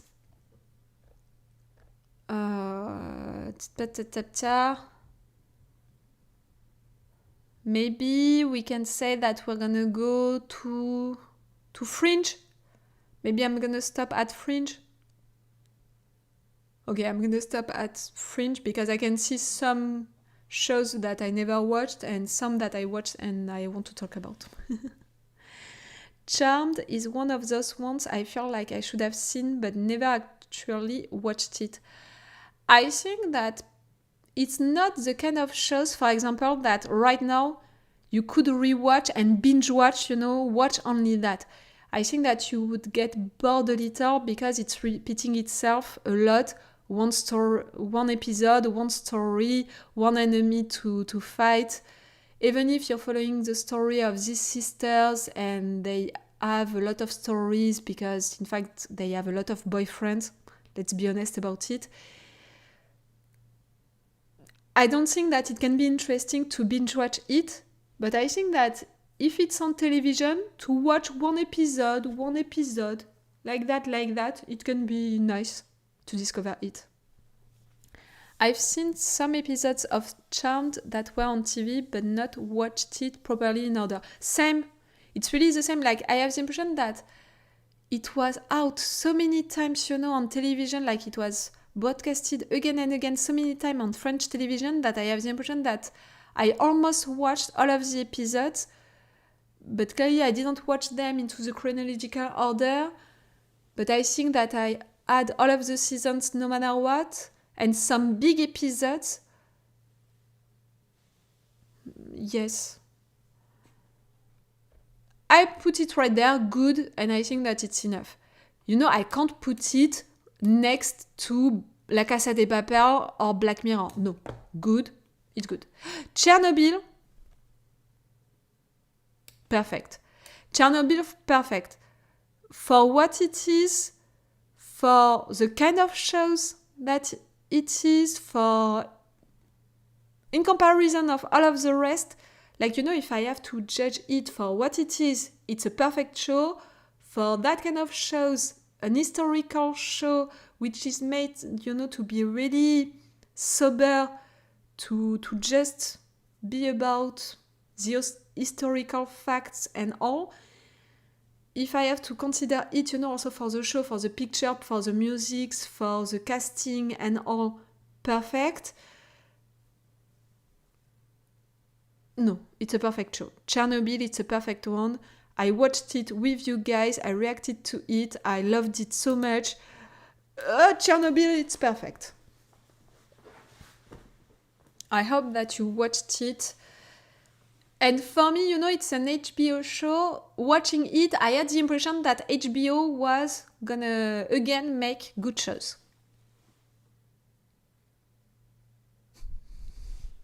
Sometimes HBO, they can make that kind of shows, and sometimes I don't know what they are doing. When they see us, it's between perfect and really good when they see us. When they see us, it was so difficult to watch it. This one, when they see us, I really had some regrets, I decided to watch it on my own. And it's not like I decided it, it's just like I knew that this show was out, I wanted to watch it, so one night I decided to watch, I think, like 2 or 3 episodes like that, And it's really at the end of it that I thought myself, you're so stupid, you should have reacted to it, why didn't you think about it? Knowing what it was about, knowing also how long it was, knowing that it was normally that great and all, like I read some reviews about it, I was like, you're stupid, you should have watched it with you guys, like you should have reacted to it. That's that kind of shows, I have some regrets about it, and it's a little the same for Umbrella Academy. I know it's not the same kind of shows at all, but when I watched the last season of Umbrella Academy, finishing it, I was like, you're so stupid. You should have reacted to it. It's okay if you didn't watch and react to it with you guys. It's okay, just now you can begin it and you can begin to react to it. Sometimes I have some regrets like that. But when they see us on Chernobyl, if you don't know it, it's really shows which are made for only one season, which are about historical facts, something which truly happened, and which are so great. If you never watched them, please put them on your list, watch them. And now I'm hesitating to put it at perfect.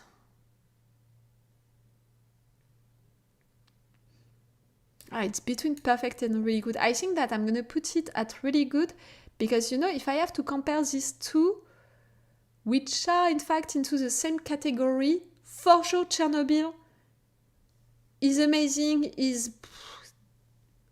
way more better, but this one is really great also, so no, really good. I'm going to put it right there. Tell me that you watch them on your own. Tell me that you know about these two shows. Clearly, everyone should know about these two shows. These two shows, I told my parents to watch them. I almost forced them, to watch them because, my parents, they are really, each time that I'm seeing them, they are telling me which show I should watch and all, and each time I'm making them a list. At some point, I was not making them a list of anything. The list, it was these shows, and I was not offering them any show to watch until they watched them. Really. I watched Chernobyl, but not the other one. It's on the list. Watch it. And for what I remember, it's only 5 episodes. It's even shorter than Chernobyl, I think. It's only 5 episodes for what I remember. Daredevil, I think that you understood that I didn't watch it and I'm not interested to watch it. A show about superheroes, no. Oh, and I'm lying. I'm interested by The Boys. I watched and discovered and loved The Boys with you guys, like you have my reaction videos about it. But I watched another superheroes show which truly pleased me. It was Jessica Jones. I think that I have something, in fact, for superheroes who are bad or just who don't want to be superheroes. Do you understand what I mean? Maybe that's why. Dark. How dark? Dark, it's between perfect and really good. I think that I'm going to put it into perfect. It's difficult. Dark, it's not the kind of shows... it's not a show that you're going to watch and do something else, at the same time.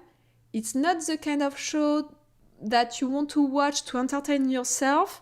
It's not the kind of show that you want to watch just like that. Like, you have to be focused. To watch Dark, you have to be focused. You have to be involved. You have to appreciate that kind of shows, that kind of puzzle shows. You have to appreciate also to go deep with some subjects like the religious aspect and stuff like that. But for how it's done, how it's filmed, the entire universe, how it's written, all of this puzzle and all, and the conclusion of it, it's perfect. So for that kind of shows, for that category of puzzle shows, Dark is a perfect one. I think the first season of Dark is perfect, and then the next seasons, not quite. You didn't appreciate the other seasons? I appreciated them, but I think that really because I appreciated to play to that game. I tried to sell that one to my mother, who can truly appreciate puzzle shows and all. I think that she told me that during the first season, she took notes, about stuff, and she tried to understand things. And I think that she told me that middle of the second season, she abandoned, because it was, her notes were beginning to be like a total mess, and she was tired of it. She didn't want to continue. But yes, for me, Dark is really a good one. But again, for that category of shows, if I have to compare, for example, Dark and Black Mirror, in a weird way, I preferred Black Mirror, and I prefer still now Black Mirror but it's more because of the kind of shows that it is. But for that kind of shows, puzzle shows, dark is perfect. Do you understand how I'm rating stuff?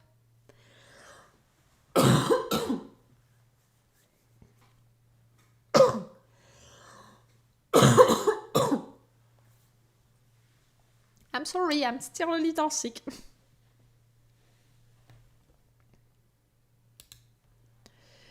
Okay. On Fringe, we have still all of that. Desperate Housewives. Desperate Housewives. It's between good and really good, and I think that I'm gonna put it at really good again because of that thing of, for that kind of shows, you know, that kind of funny shows.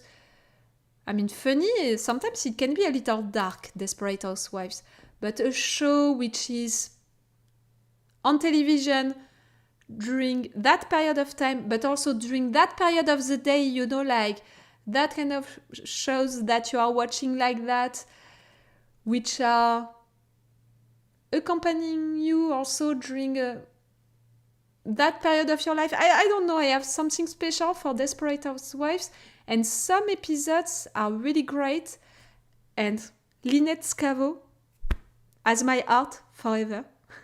Like really, this character and all of her evolution and all of what happened to her and all of her relationship with Tom Scavo, that's the perfect love relationship. I'm sorry, I know that a lot of fans, you know, and almost all of the women who watch Desperate Housewives, like really, they fall in love more with Gabrielle Solis or... what's her name? I can't remember. The one who is falling in love with the neighbor. Why did I lose her name? Suzanne. Suzanne in English? Suzanne in French. Clearly, all of the girls, they wanted to be Gabrielle or Suzanne. Me, I wanted to be Lynette Scavo, and clearly her relationship with her husband, with Tom Scavo, for me, that's real love. So I love this character so much. And yes, for what it is, you know, Desperate Housewives, it's really good. For sure, if you ask me to compare it to Black Mirror, La Casa de Papel, and When They See Us, I should put it right there. But for that category, and for some particular episode, it's really good. I'm hesitating. No, it's way better than Charmed and 24. No, I'm putting it right there. Ariana, who did you want to be, you? Ariana, I'm more picturing you as a Suzanne. Not a Gabrielle. You're not a Gabrielle. Me, I think that I'm a Lynette Scavo, like someone who watched Desperate Housewives would say that I'm a Lynette Scavo. I haven't seen that one. You never watched Desperate Housewives? You guys, I don't know if truly guys watched or can be interested to watch Desperate Housewives, when in fact it's a really good show, like with cool stories, and it has some really great male characters and all. So it could be great also for you guys to watch it. I never seen it either. Okay. But Ariana, if one day you're watching it, just know that I'm picturing you more as a Suzanne. But I think, you know, like it's almost like Sex and the City or shows like that with a group of girls.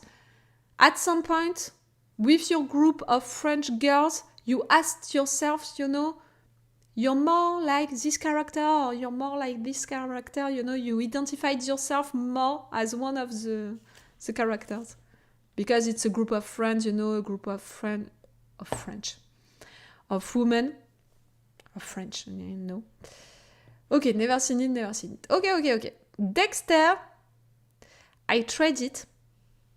Dexter, I tried the first season not when it was out, but not when it was finished, because so many people were talking about it, were loving it, and also I had so many friends telling me, you're gonna love it, you're gonna be amazed by it, Dexter, it's really that kind of shows which is gonna please you, we know that you're gonna love it and all. Because of the cynical aspect, mostly, I think that they were telling me that.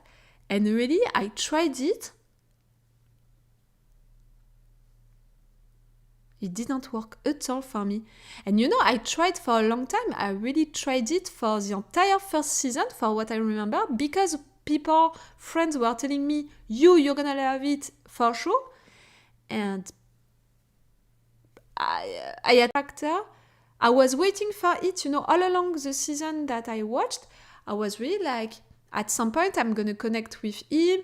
At some point, I'm going to connect emotionally with him, or just I'm going to understand him.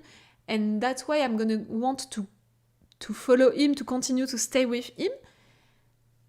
At any point, it never happened, so I gave up. And I don't think, you know, that I would try it again, that I want to try it again. You liked it? Okay. But do you understand why I didn't connect with that character? And I think that if you're watching my reaction videos, you know that I need that. I need to connect with the characters, even if I don't love them. I need to connect with them to be like, okay, you're an interesting character because of that, and that. And for Dexter, I never had that during the first season that I watched. And I'm not interested to try it again, you know. I don't know. And it's not because it's too dark, it's not because he's doing something really bad, you know, killing people and all. Not at all, because really I can watch really dark shows which are really not okay at all, with characters doing things which are not okay at all. But right there, I didn't connect. Oof, Doctor Who. It's particular, Doctor Who. It's particular because I think that I watched the 3 first seasons. I adored, really, I loved a lot the 3 first seasons that I watched. But I was watching it with someone, for a guy that I truly appreciated. No, let's be honest, that I loved. That story ended really badly, but for me, Doctor Who is really connected to that person, so connected to that story that we had, so connected to all of the bad stuff which happened with that person, and him, he truly loved Doctor Who, like he was a huge fan of it. So watching Doctor Who and appreciating it, I have the impression, you know, to give the satisfaction to that guy, and it's making me go back to that period of time and to that story and all. I think that you guys, I'm pretty sure that you have the same with a show, with a movie, with a book, with a song. Mostly, normally, that kind of things, you have them with a song. When you're discovering a song during a certain period of your life and you're categorizing, you know, that song or that movie, that show, that book for a person or for that period of time, and at some point, that thing, that person or that period of time, in fact, it's something bad, so you can never watch that show, watch that movie, listen to this song without putting yourself back, you know, emotionally with that context, with that person and all. I'm pretty sure that you have that. Maybe not with a show, but you have it with a song or something like that. Tell me, if you know what I'm talking about, tell me which show, which movie, which song you can't listen anymore without putting yourself again into that emotion and all. Sometimes it can be something fun, you know, like for example, if I listen to any Nickelback song, I'm thinking about when I was a teenager. Like really, when I was a teenager, I was so in love with all of the Nickelback songs, and for me, really, these musics, they really went with me during that period of my life when I was a teenager, that I'm listening to it. I have the impression to be a teenager again, like it's like that. And I'm smiling, you know, I'm listening to these songs and I'm thinking of that, smiling, it's a good thing. But for Doctor Who, it's a bad emotion, it's a bad feeling, which is connected to it. I have a similar problem with Battlestar Galactica. Oh, I'm so sorry. It's such a good show. But in a way, Doctor Who, I know that it's a good show. I know that I loved the 3 first seasons, and not because of that guy, because really of the show, what it was. But trying it again or rewatching it, I'm not sure. You don't have that? With a song or something like that? I'm thinking of Ariana or Switch Break. You don't have that? Or Jonathan? I don't know if you're still there, Jonathan. You don't have that with a movie, with a show or a song? Normally it's mostly with songs that people, they can have that.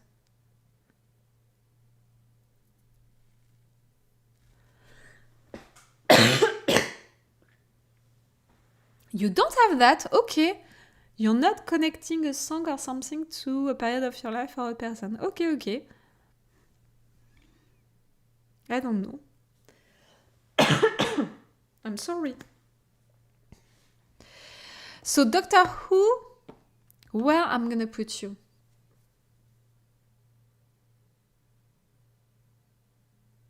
I'm gonna put you right there because I would want to watch you, because I know that you are good. I loved your 3 first seasons. And I watched it, so it's a little lie. Like, I can't say that I didn't see you, but there's a song that makes me sad because I listened to it on a date that went bad. I still like the song, so okay. I can understand that.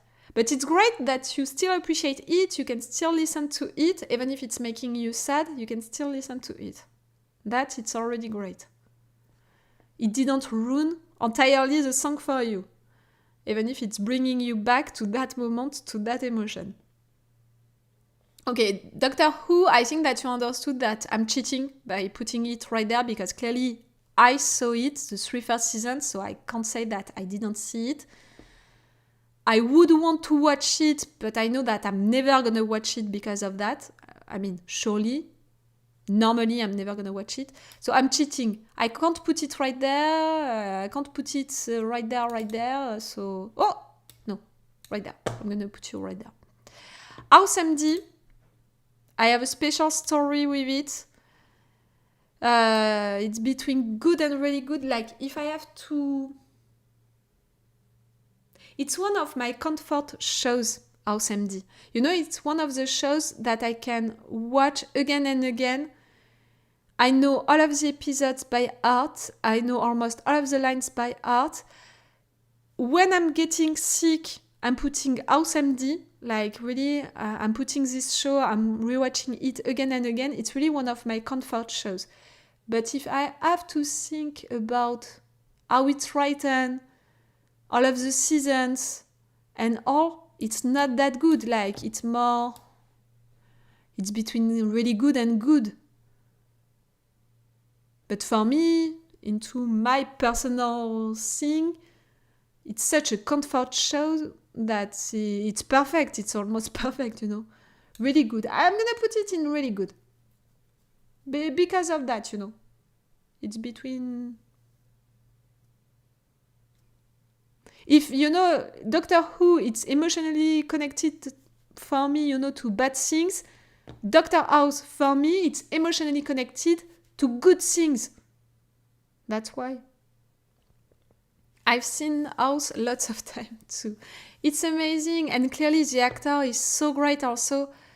Like, I think that you can take any other actor to play that character, it wouldn't have functioned that great, you know. Clearly, this actor, it's this character, this show, it's this character, so it's this actor. Do you understand what I mean? Like, everything is connected. It was a perfect thing, you know, for that. But objectively, you know, really for the story and all, it's repeating itself a lot.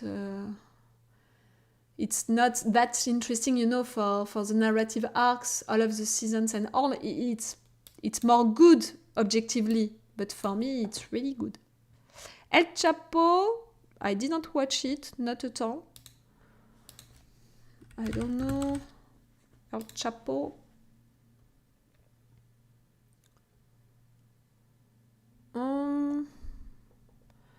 Maybe it could please me. Maybe. But you know, that kind of story, I would be more interested to finally discover Narcos or to discover the new show Griselda on Netflix. I would be more interested to discover it than to try El Chapo. So I'm going to put it right there, like I would want to watch it, but if I have to choose, you know, between El Chapo and Narcos and Griselda, I'm going to find time more for them than for El Chapo. Entourage. How are you saying it in English? Entourage? Is it the name in English? I'm not even sure. Yes, it's the same name. But you don't have the en in English. It's like English, you're saying it in English. Entourage? Entourage? Entourage? You're saying it like that? Entourage in French. I loved it. I loved it a lot when it was out. I loved it really a lot. I got attached with all of the characters. Even if some lines, some scenes, some situations, I think that rewatching them right now, I would be really like, it's difficult, you know, some lines and all, difficult, but I loved it a lot. Between really good and good, more good, I think. I think we try to pronounce it close to the French in English, except for the R sound, which we can't do with our mouths. Yes, you can't pronounce the R. So imagine, you can't pronounce my name, right? Each time you're saying Laura, Laura, Ra, Laura. No, I forced it right there, but it's Laura. When you're pronouncing it, Laura. I love when Spanish people are saying my name, they are saying it Laura. I think that it's looking great, you know, in Spanish. Laura. It's really like you're singing it, my name in Spanish. Laura. Laura in French, it's normal. Laura, you have a potato into your mouth, you know, when you're saying my name in English. That's the impression, at least.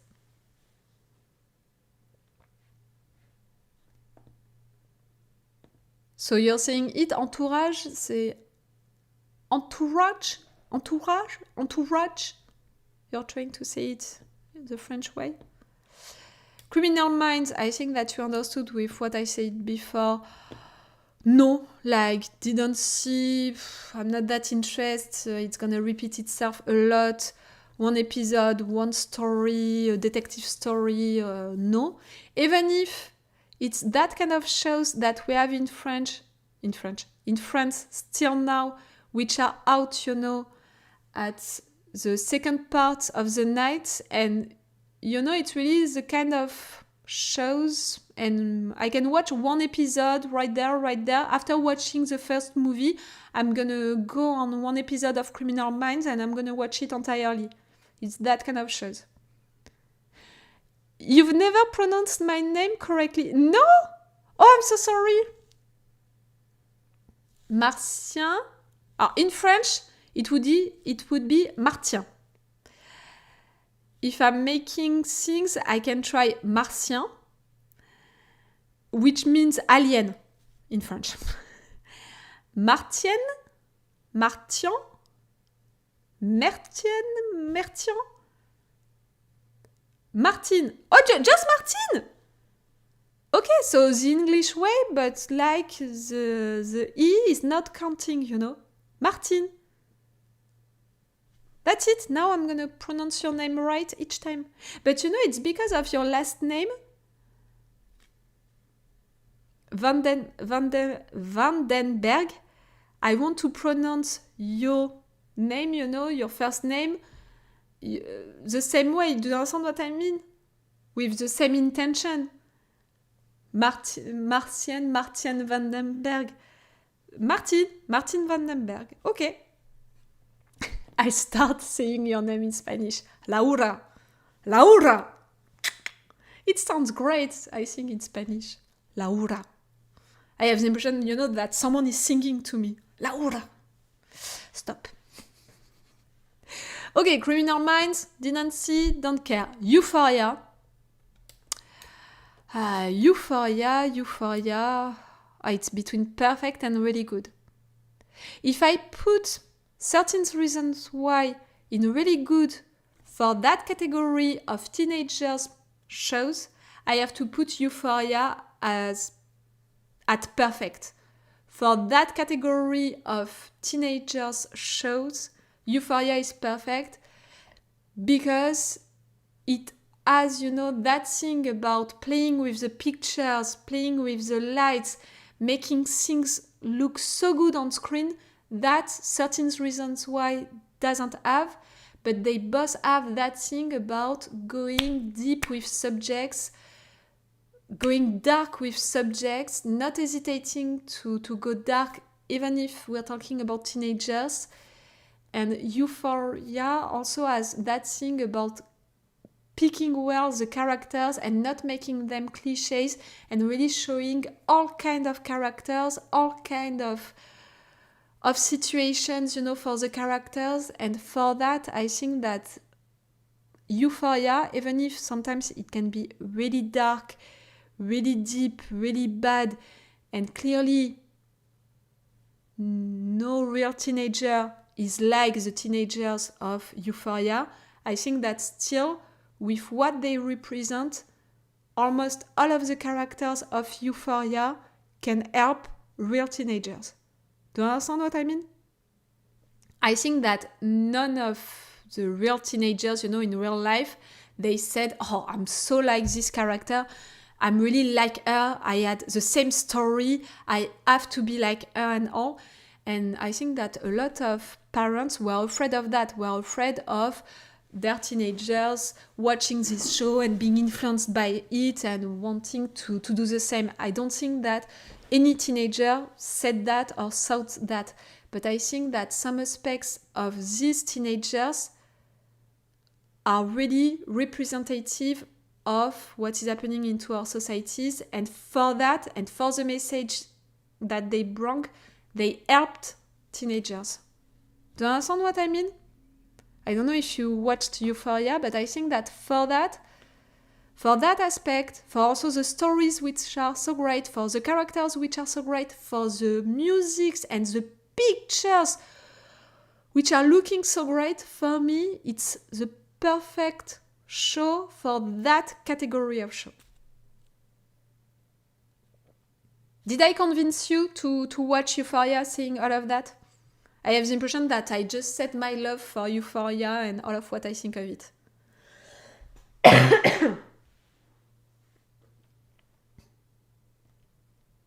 It's really a good one, Euphoria.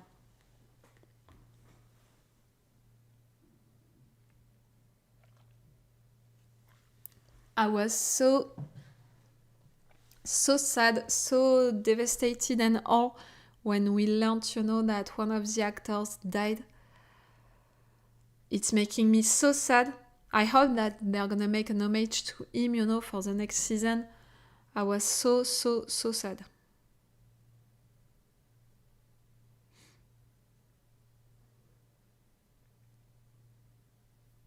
Did you watch it, Euphoria? I'm wondering. Okay, 5 more, and we're gonna end this tier list, you know, for today, and we're gonna end this session of binge watching. 5 more. But you know, with these 5 more, like the first one, it's what? It's Captain America?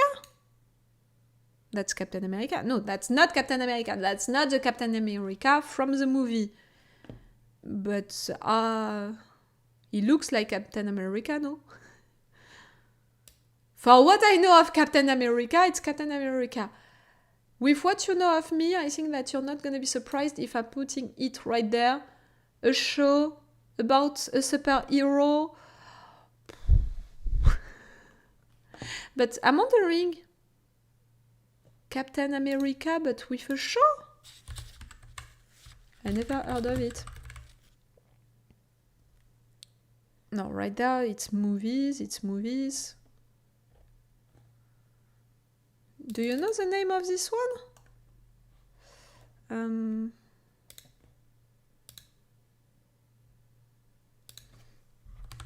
If I'm putting on Google Captain America TV show.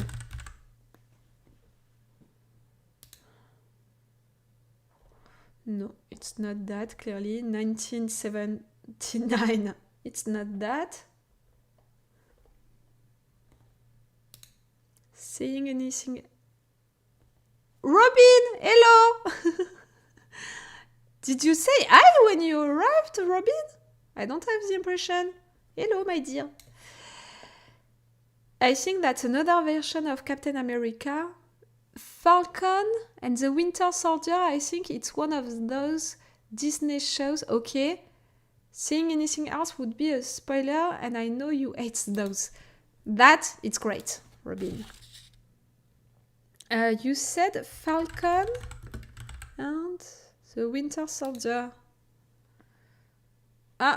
Maybe it looks like it. 6 episodes and it's a mini-series. Okay.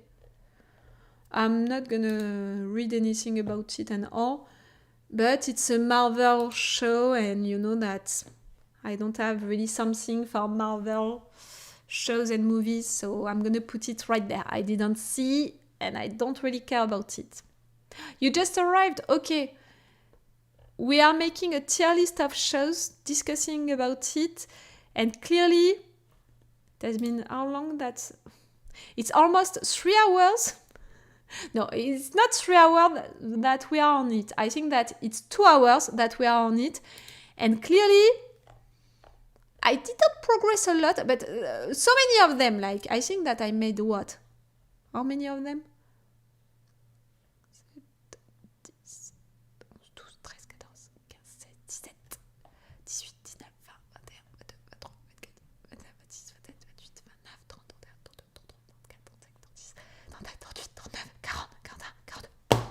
42. We talked about 42 of them. It's already great, you know? It's gonna take us 5 live sessions to discuss about it. I think that, you know, when I'm gonna organize the gaming live sessions, maybe at the beginning or at the end of it, I'm gonna go on the tier list, you know, to continue it a little. To try to continue it a little. Okay, Fargo. I never watched it. I think that I heard a lot of good things about it. A lot of good reviews. Various chronicles of deception and intrigue and murder in and around frozen Minnesota of these tales mysteriously lead back on one way or another to Fargo, North Dakota. Oh yes, it's a good casting also. Evan McGregor, Kirsten Dunst. It's really an amazing casting. Like already, you know, Martin Freeman, I was like, yes, I want to try it. It's really an amazing casting. Didn't see, want to watch it. I have a friend who keeps telling me how good the Fargo series is, but I have never been able to get over how silly it seems to make that movie into a show. Ah, it's based on a movie? I didn't know. I didn't know at all. 51, I'm a little surprised. Only, 51 episodes when in fact it took 10 years. Do you understand what I mean? It's 1 hour episodes, each time, almost 1 hour episodes. I think that it could please me. For what I remember, I heard a lot of good things about it. Clearly, the casting is pleasing me a lot. So yes, I'm gonna put it right there. Flash. I think that you understood that Flash. Flash? See, that kind of names, I don't know how you're pronouncing them. Flash in French. We're naming him Flash. No. Clearly, again, no. A superhero show. No. Except for The Boys, except for Jessica Jones, meaning 2 shows. One with an heroine who doesn't want to be a superhero, and the other ones with superheroes who are mocked, who are bad, except for these 2 superheroes shows and movies. And see, just watching, like, I'm putting them right there. Just watching the 3 pictures right there like that, with Daredevil also, with this one. Okay, I can't put them near. Okay, just watch the pictures. They are little the same, and no, they are not interesting me, like I'm not like, oh, cool, that's gonna be cool, I want to try it. For example, right there, we're not gonna talk about it right there, but Gotham, this one, maybe I could be interested to watch it, but I think that it's because of the fact that it can be really dark and it's not really about the superhero himself. Maybe this one I could be more interested to try it. We're gonna keep it for a new live session. Friends, it's gonna be... it's gonna be difficult.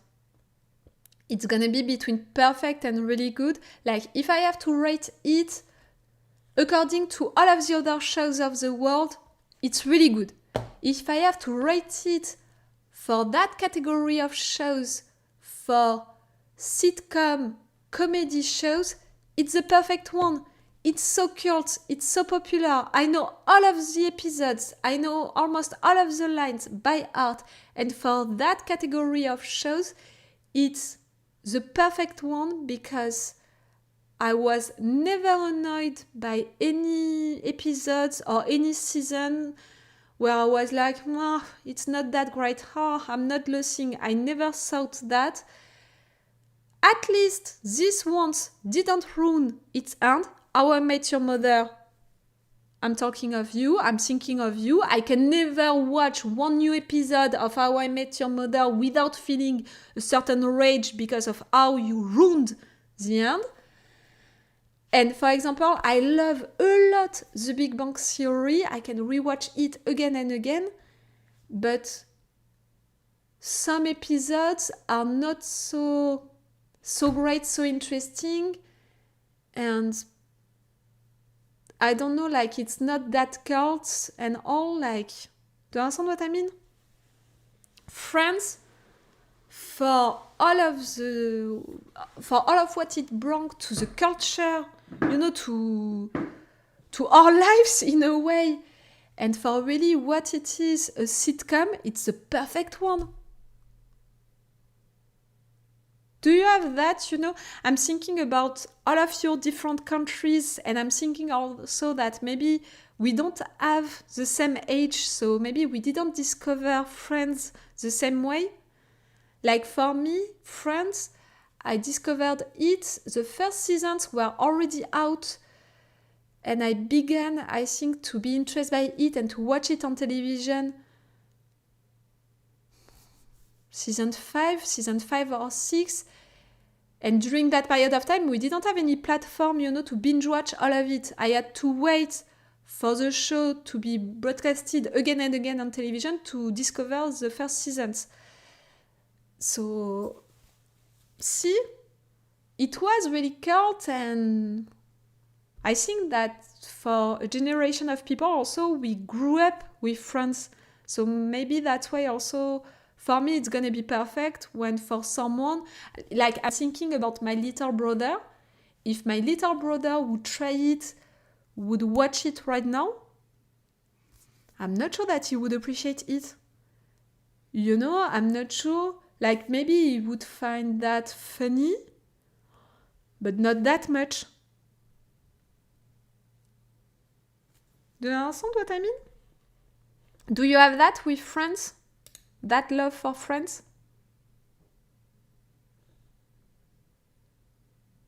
Some of the situations, you know, of Friends that are so iconic, you know, so popular. Like I'm thinking about the couch situation. Pivot, pivot, pivot. Or other situations, you know, like when Phoebe is discovering about Chandler and Monica. Chandler and Monica, Chandler and Monica, Chandler and Monica. You know, so many moments like that are so cult, are so like that. I used to watch Friends on the little TV in my room all through high school. It is definitely connected to that period in my life for me. Yes, I can understand that. I think that for a lot of us, it's like that. But, you know, think about the new generation. Put them in front of Friends. I don't know if it would function. I think that the kind of humor with all of the situations and all, it can function. And I don't think that it took age badly, meaning, you know, that maybe some scenes, some things can be badly taken right now. I think that everything is functioning, but I think that new generations that are used to another way of making comedy shows, so I'm not sure that it would function as well. It was funny, but I never followed the series especially. I usually saw episodes by chance. Okay, I can understand that. Martin. Now I'm gonna pronounce your name each time. Just to tell you, see, I'm pronouncing it right. I'm sorry. I can be really annoying with that kind of stuff. Okay, last one for today, you know, for this session. Fringe. You're pronouncing it fringe, I hope, in English. I always pronounce it fringe. Fringe, it's like for 24. For those of you who were there at the beginning of this live session, it's one show that I watched for that study, you know, that I made, that entire memoir that I made about the influence of 9/11 on US shows, you know, and Fringe, like 24, was really influenced by it, and they played with it. It's not a spoiler to tell you that the end of the season 1, the heroine realized that she's not into her dimension, her world, to say it in a simple way, because where she is, the two towers are still up. So they really played with it, and I studied it, I analyzed it like I analyzed the two first seasons of 24. So I watched the same, you know, the two first seasons of Fringe, but I never watched the other seasons, and I really appreciated it. I think that I could watch it, you know, like right now and appreciate it. I'm gonna put it into the category good, because also the casting, I truly appreciated the casting, and they were playing so well. The story was interesting. I regretted, you know, the fact that I watched it for that memoir, for studying it, because for sure it's not the same to watch something like that, to appreciate it, and to watch it taking notes. For sure it's not the same. And also because I would have wanted to continue it, and because I was making that memoir, you know, I was studying all of these shows, I didn't have the time. I had to watch a lot of other stuff to study them also. So I had to stop, not because I wanted, but because I needed to. So Fringe, I'm gonna put it right there, good, but I think that maybe if I would have watched it entirely, I would have put it in really good. Did you watch it, Fringe?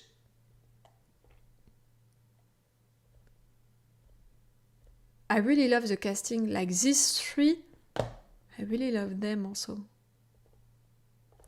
Okay, so we're gonna keep all of the rest for another time. Oh, et 3, 6, et 3, 9, et 3, 12, 13, 14. 14 fois combien? 3, 6, 3, 9. Wait, I need my phone. That was French. I just counted in French. You can't ask me to count like that in English, please. Woo!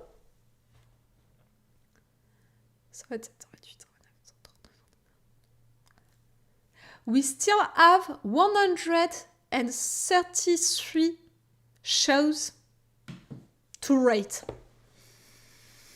It's really a lot. I think that next time that we're gonna do that, I'm really gonna go really faster with these two categories, you know, the shows that I didn't see and that maybe I would be interested to watch, or really I just don't care about it. Like really, I need to go faster next time. Right. But it was fun. It was fun because usually during these live sessions, we're talking about the shows, the animes that I watch with you guys that I'm reacting to. But at some point, I can feel, you know, that we're turning in circles. So that's why I wanted to try that, you know, to make a tier list like that so we can talk about many other shows and you can have my opinion about it, but I can have also your opinion about them. It's pretty interesting to do things like that. But yes, we're gonna keep the rest for next time. I told you I'm gonna try to organize the first gaming live session at the end of next week. I'm gonna make a poll on my Patreon to ask you which day you're gonna prefer, at which hour also do you prefer. Again, it's really rough because you're really all around the world, so I can't choose a day, choose an hour which is gonna satisfy everyone, for sure. But I can try my best to make something which is working for everyone, at least for the hour, you know. Because a gaming live session, for sure, it's gonna last for entire hours. Like right now, it has been 3 hours that we are together. But for this gaming live session, I'm imagining something like 4 or 5 hours the session. And to do that at least once a week. To really have that, you know, that thing, that game, and to play with it together. And I said it, I'm gonna make that poll for you guys on my Patreon to choose the day, the hour. And I think that for the 2 or 3 first gaming live sessions, we are gonna stay together. You know, I'm just gonna announce these live sessions on my Patreon. And then when I'm gonna feel okay, you know, with the work, you know, the playing like that in live. Because I told you, like really, don't expect for me to be an amazing player, to be a really right on things and all. Like really, I'm not that kind of person. I think that I explained to you into the post when I told you I want to try that. When I was young, I didn't have any PlayStation, I didn't have anything to play with, and I was also that generation for which when you're a girl, you can't play video games. You know, it was only for boys. So clearly, expect, you know, for the first live sessions to be really me being like, so, I have to do that, okay, okay, you know, to be like that, please. But I think that you understand also with my personality that I'm someone who wants to do things right and also who can be really involved into stuff. So I'm gonna want, you know, to do things really the good way and all, and also know that for the little games that I played too, I'm a rage quitter. Like, I can rage quit stuff, like, really, if I'm not succeeding to do some things like 1 time, 2 times, 3 times, 4 times, 5 times, like 10 times, I'm like, that's it. I'm insulting people. I'm insulting the mother of people. I'm really like, I can rage quit. I can insult people really easily when I can't do things. No, don't enter me into any pro leagues, clearly. Is it okay to give hints on games if you're stuck, or do you consider that the same as spoilers? If I'm stuck since a long time, like, clearly I don't want you guys on the comments to tell me everything that I have to do to backseat me. You know, really, the backseat thing, no. But if I'm asking you help, you know, for some help, if I'm asking you to help me and all, you can help me, you can give me some hints. Even if it's just some clues, you know, if you want to play with me, it can be fun also for you to play with me with that. But no backseat, you know, all along the game. Don't tell me you have to go there, you have to go there. When I'm discovering a situation, don't write to me, okay, the answer is right there, the situation, it's that, and that. No, that, I'm not gonna accept it. The best policy is to only help when asked, if you ask me. Yes, it's that. See? We had the same thing on mine. It's really, if the person is asking you for help, is telling you, okay, I'm stuck, what can I do? Or something like that, you can help. But no, the backseat, you know, I'm following a lot of streamers and I'm really following them when they're playing games and all. And clearly it's not something that I appreciate for them, you know, also to have on their chat and all. And it's ruining a part of the game. Like, it's really like spoilers. Like, it was for what? I think that it was not for the first Until Dawn, but maybe for the one after that. I watched a streamer and someone told him a spoiler, you know, wanted to help. Clearly, that person just wanted to help. But because of that, you know, it ruined a part of the story and a part of the action for the person. So it was bad. But I'm sure that you guys, first, you know me enough to know what I can appreciate or not and to have some doubts about things, you know. When you have a doubt, there is no doubt. Just say nothing.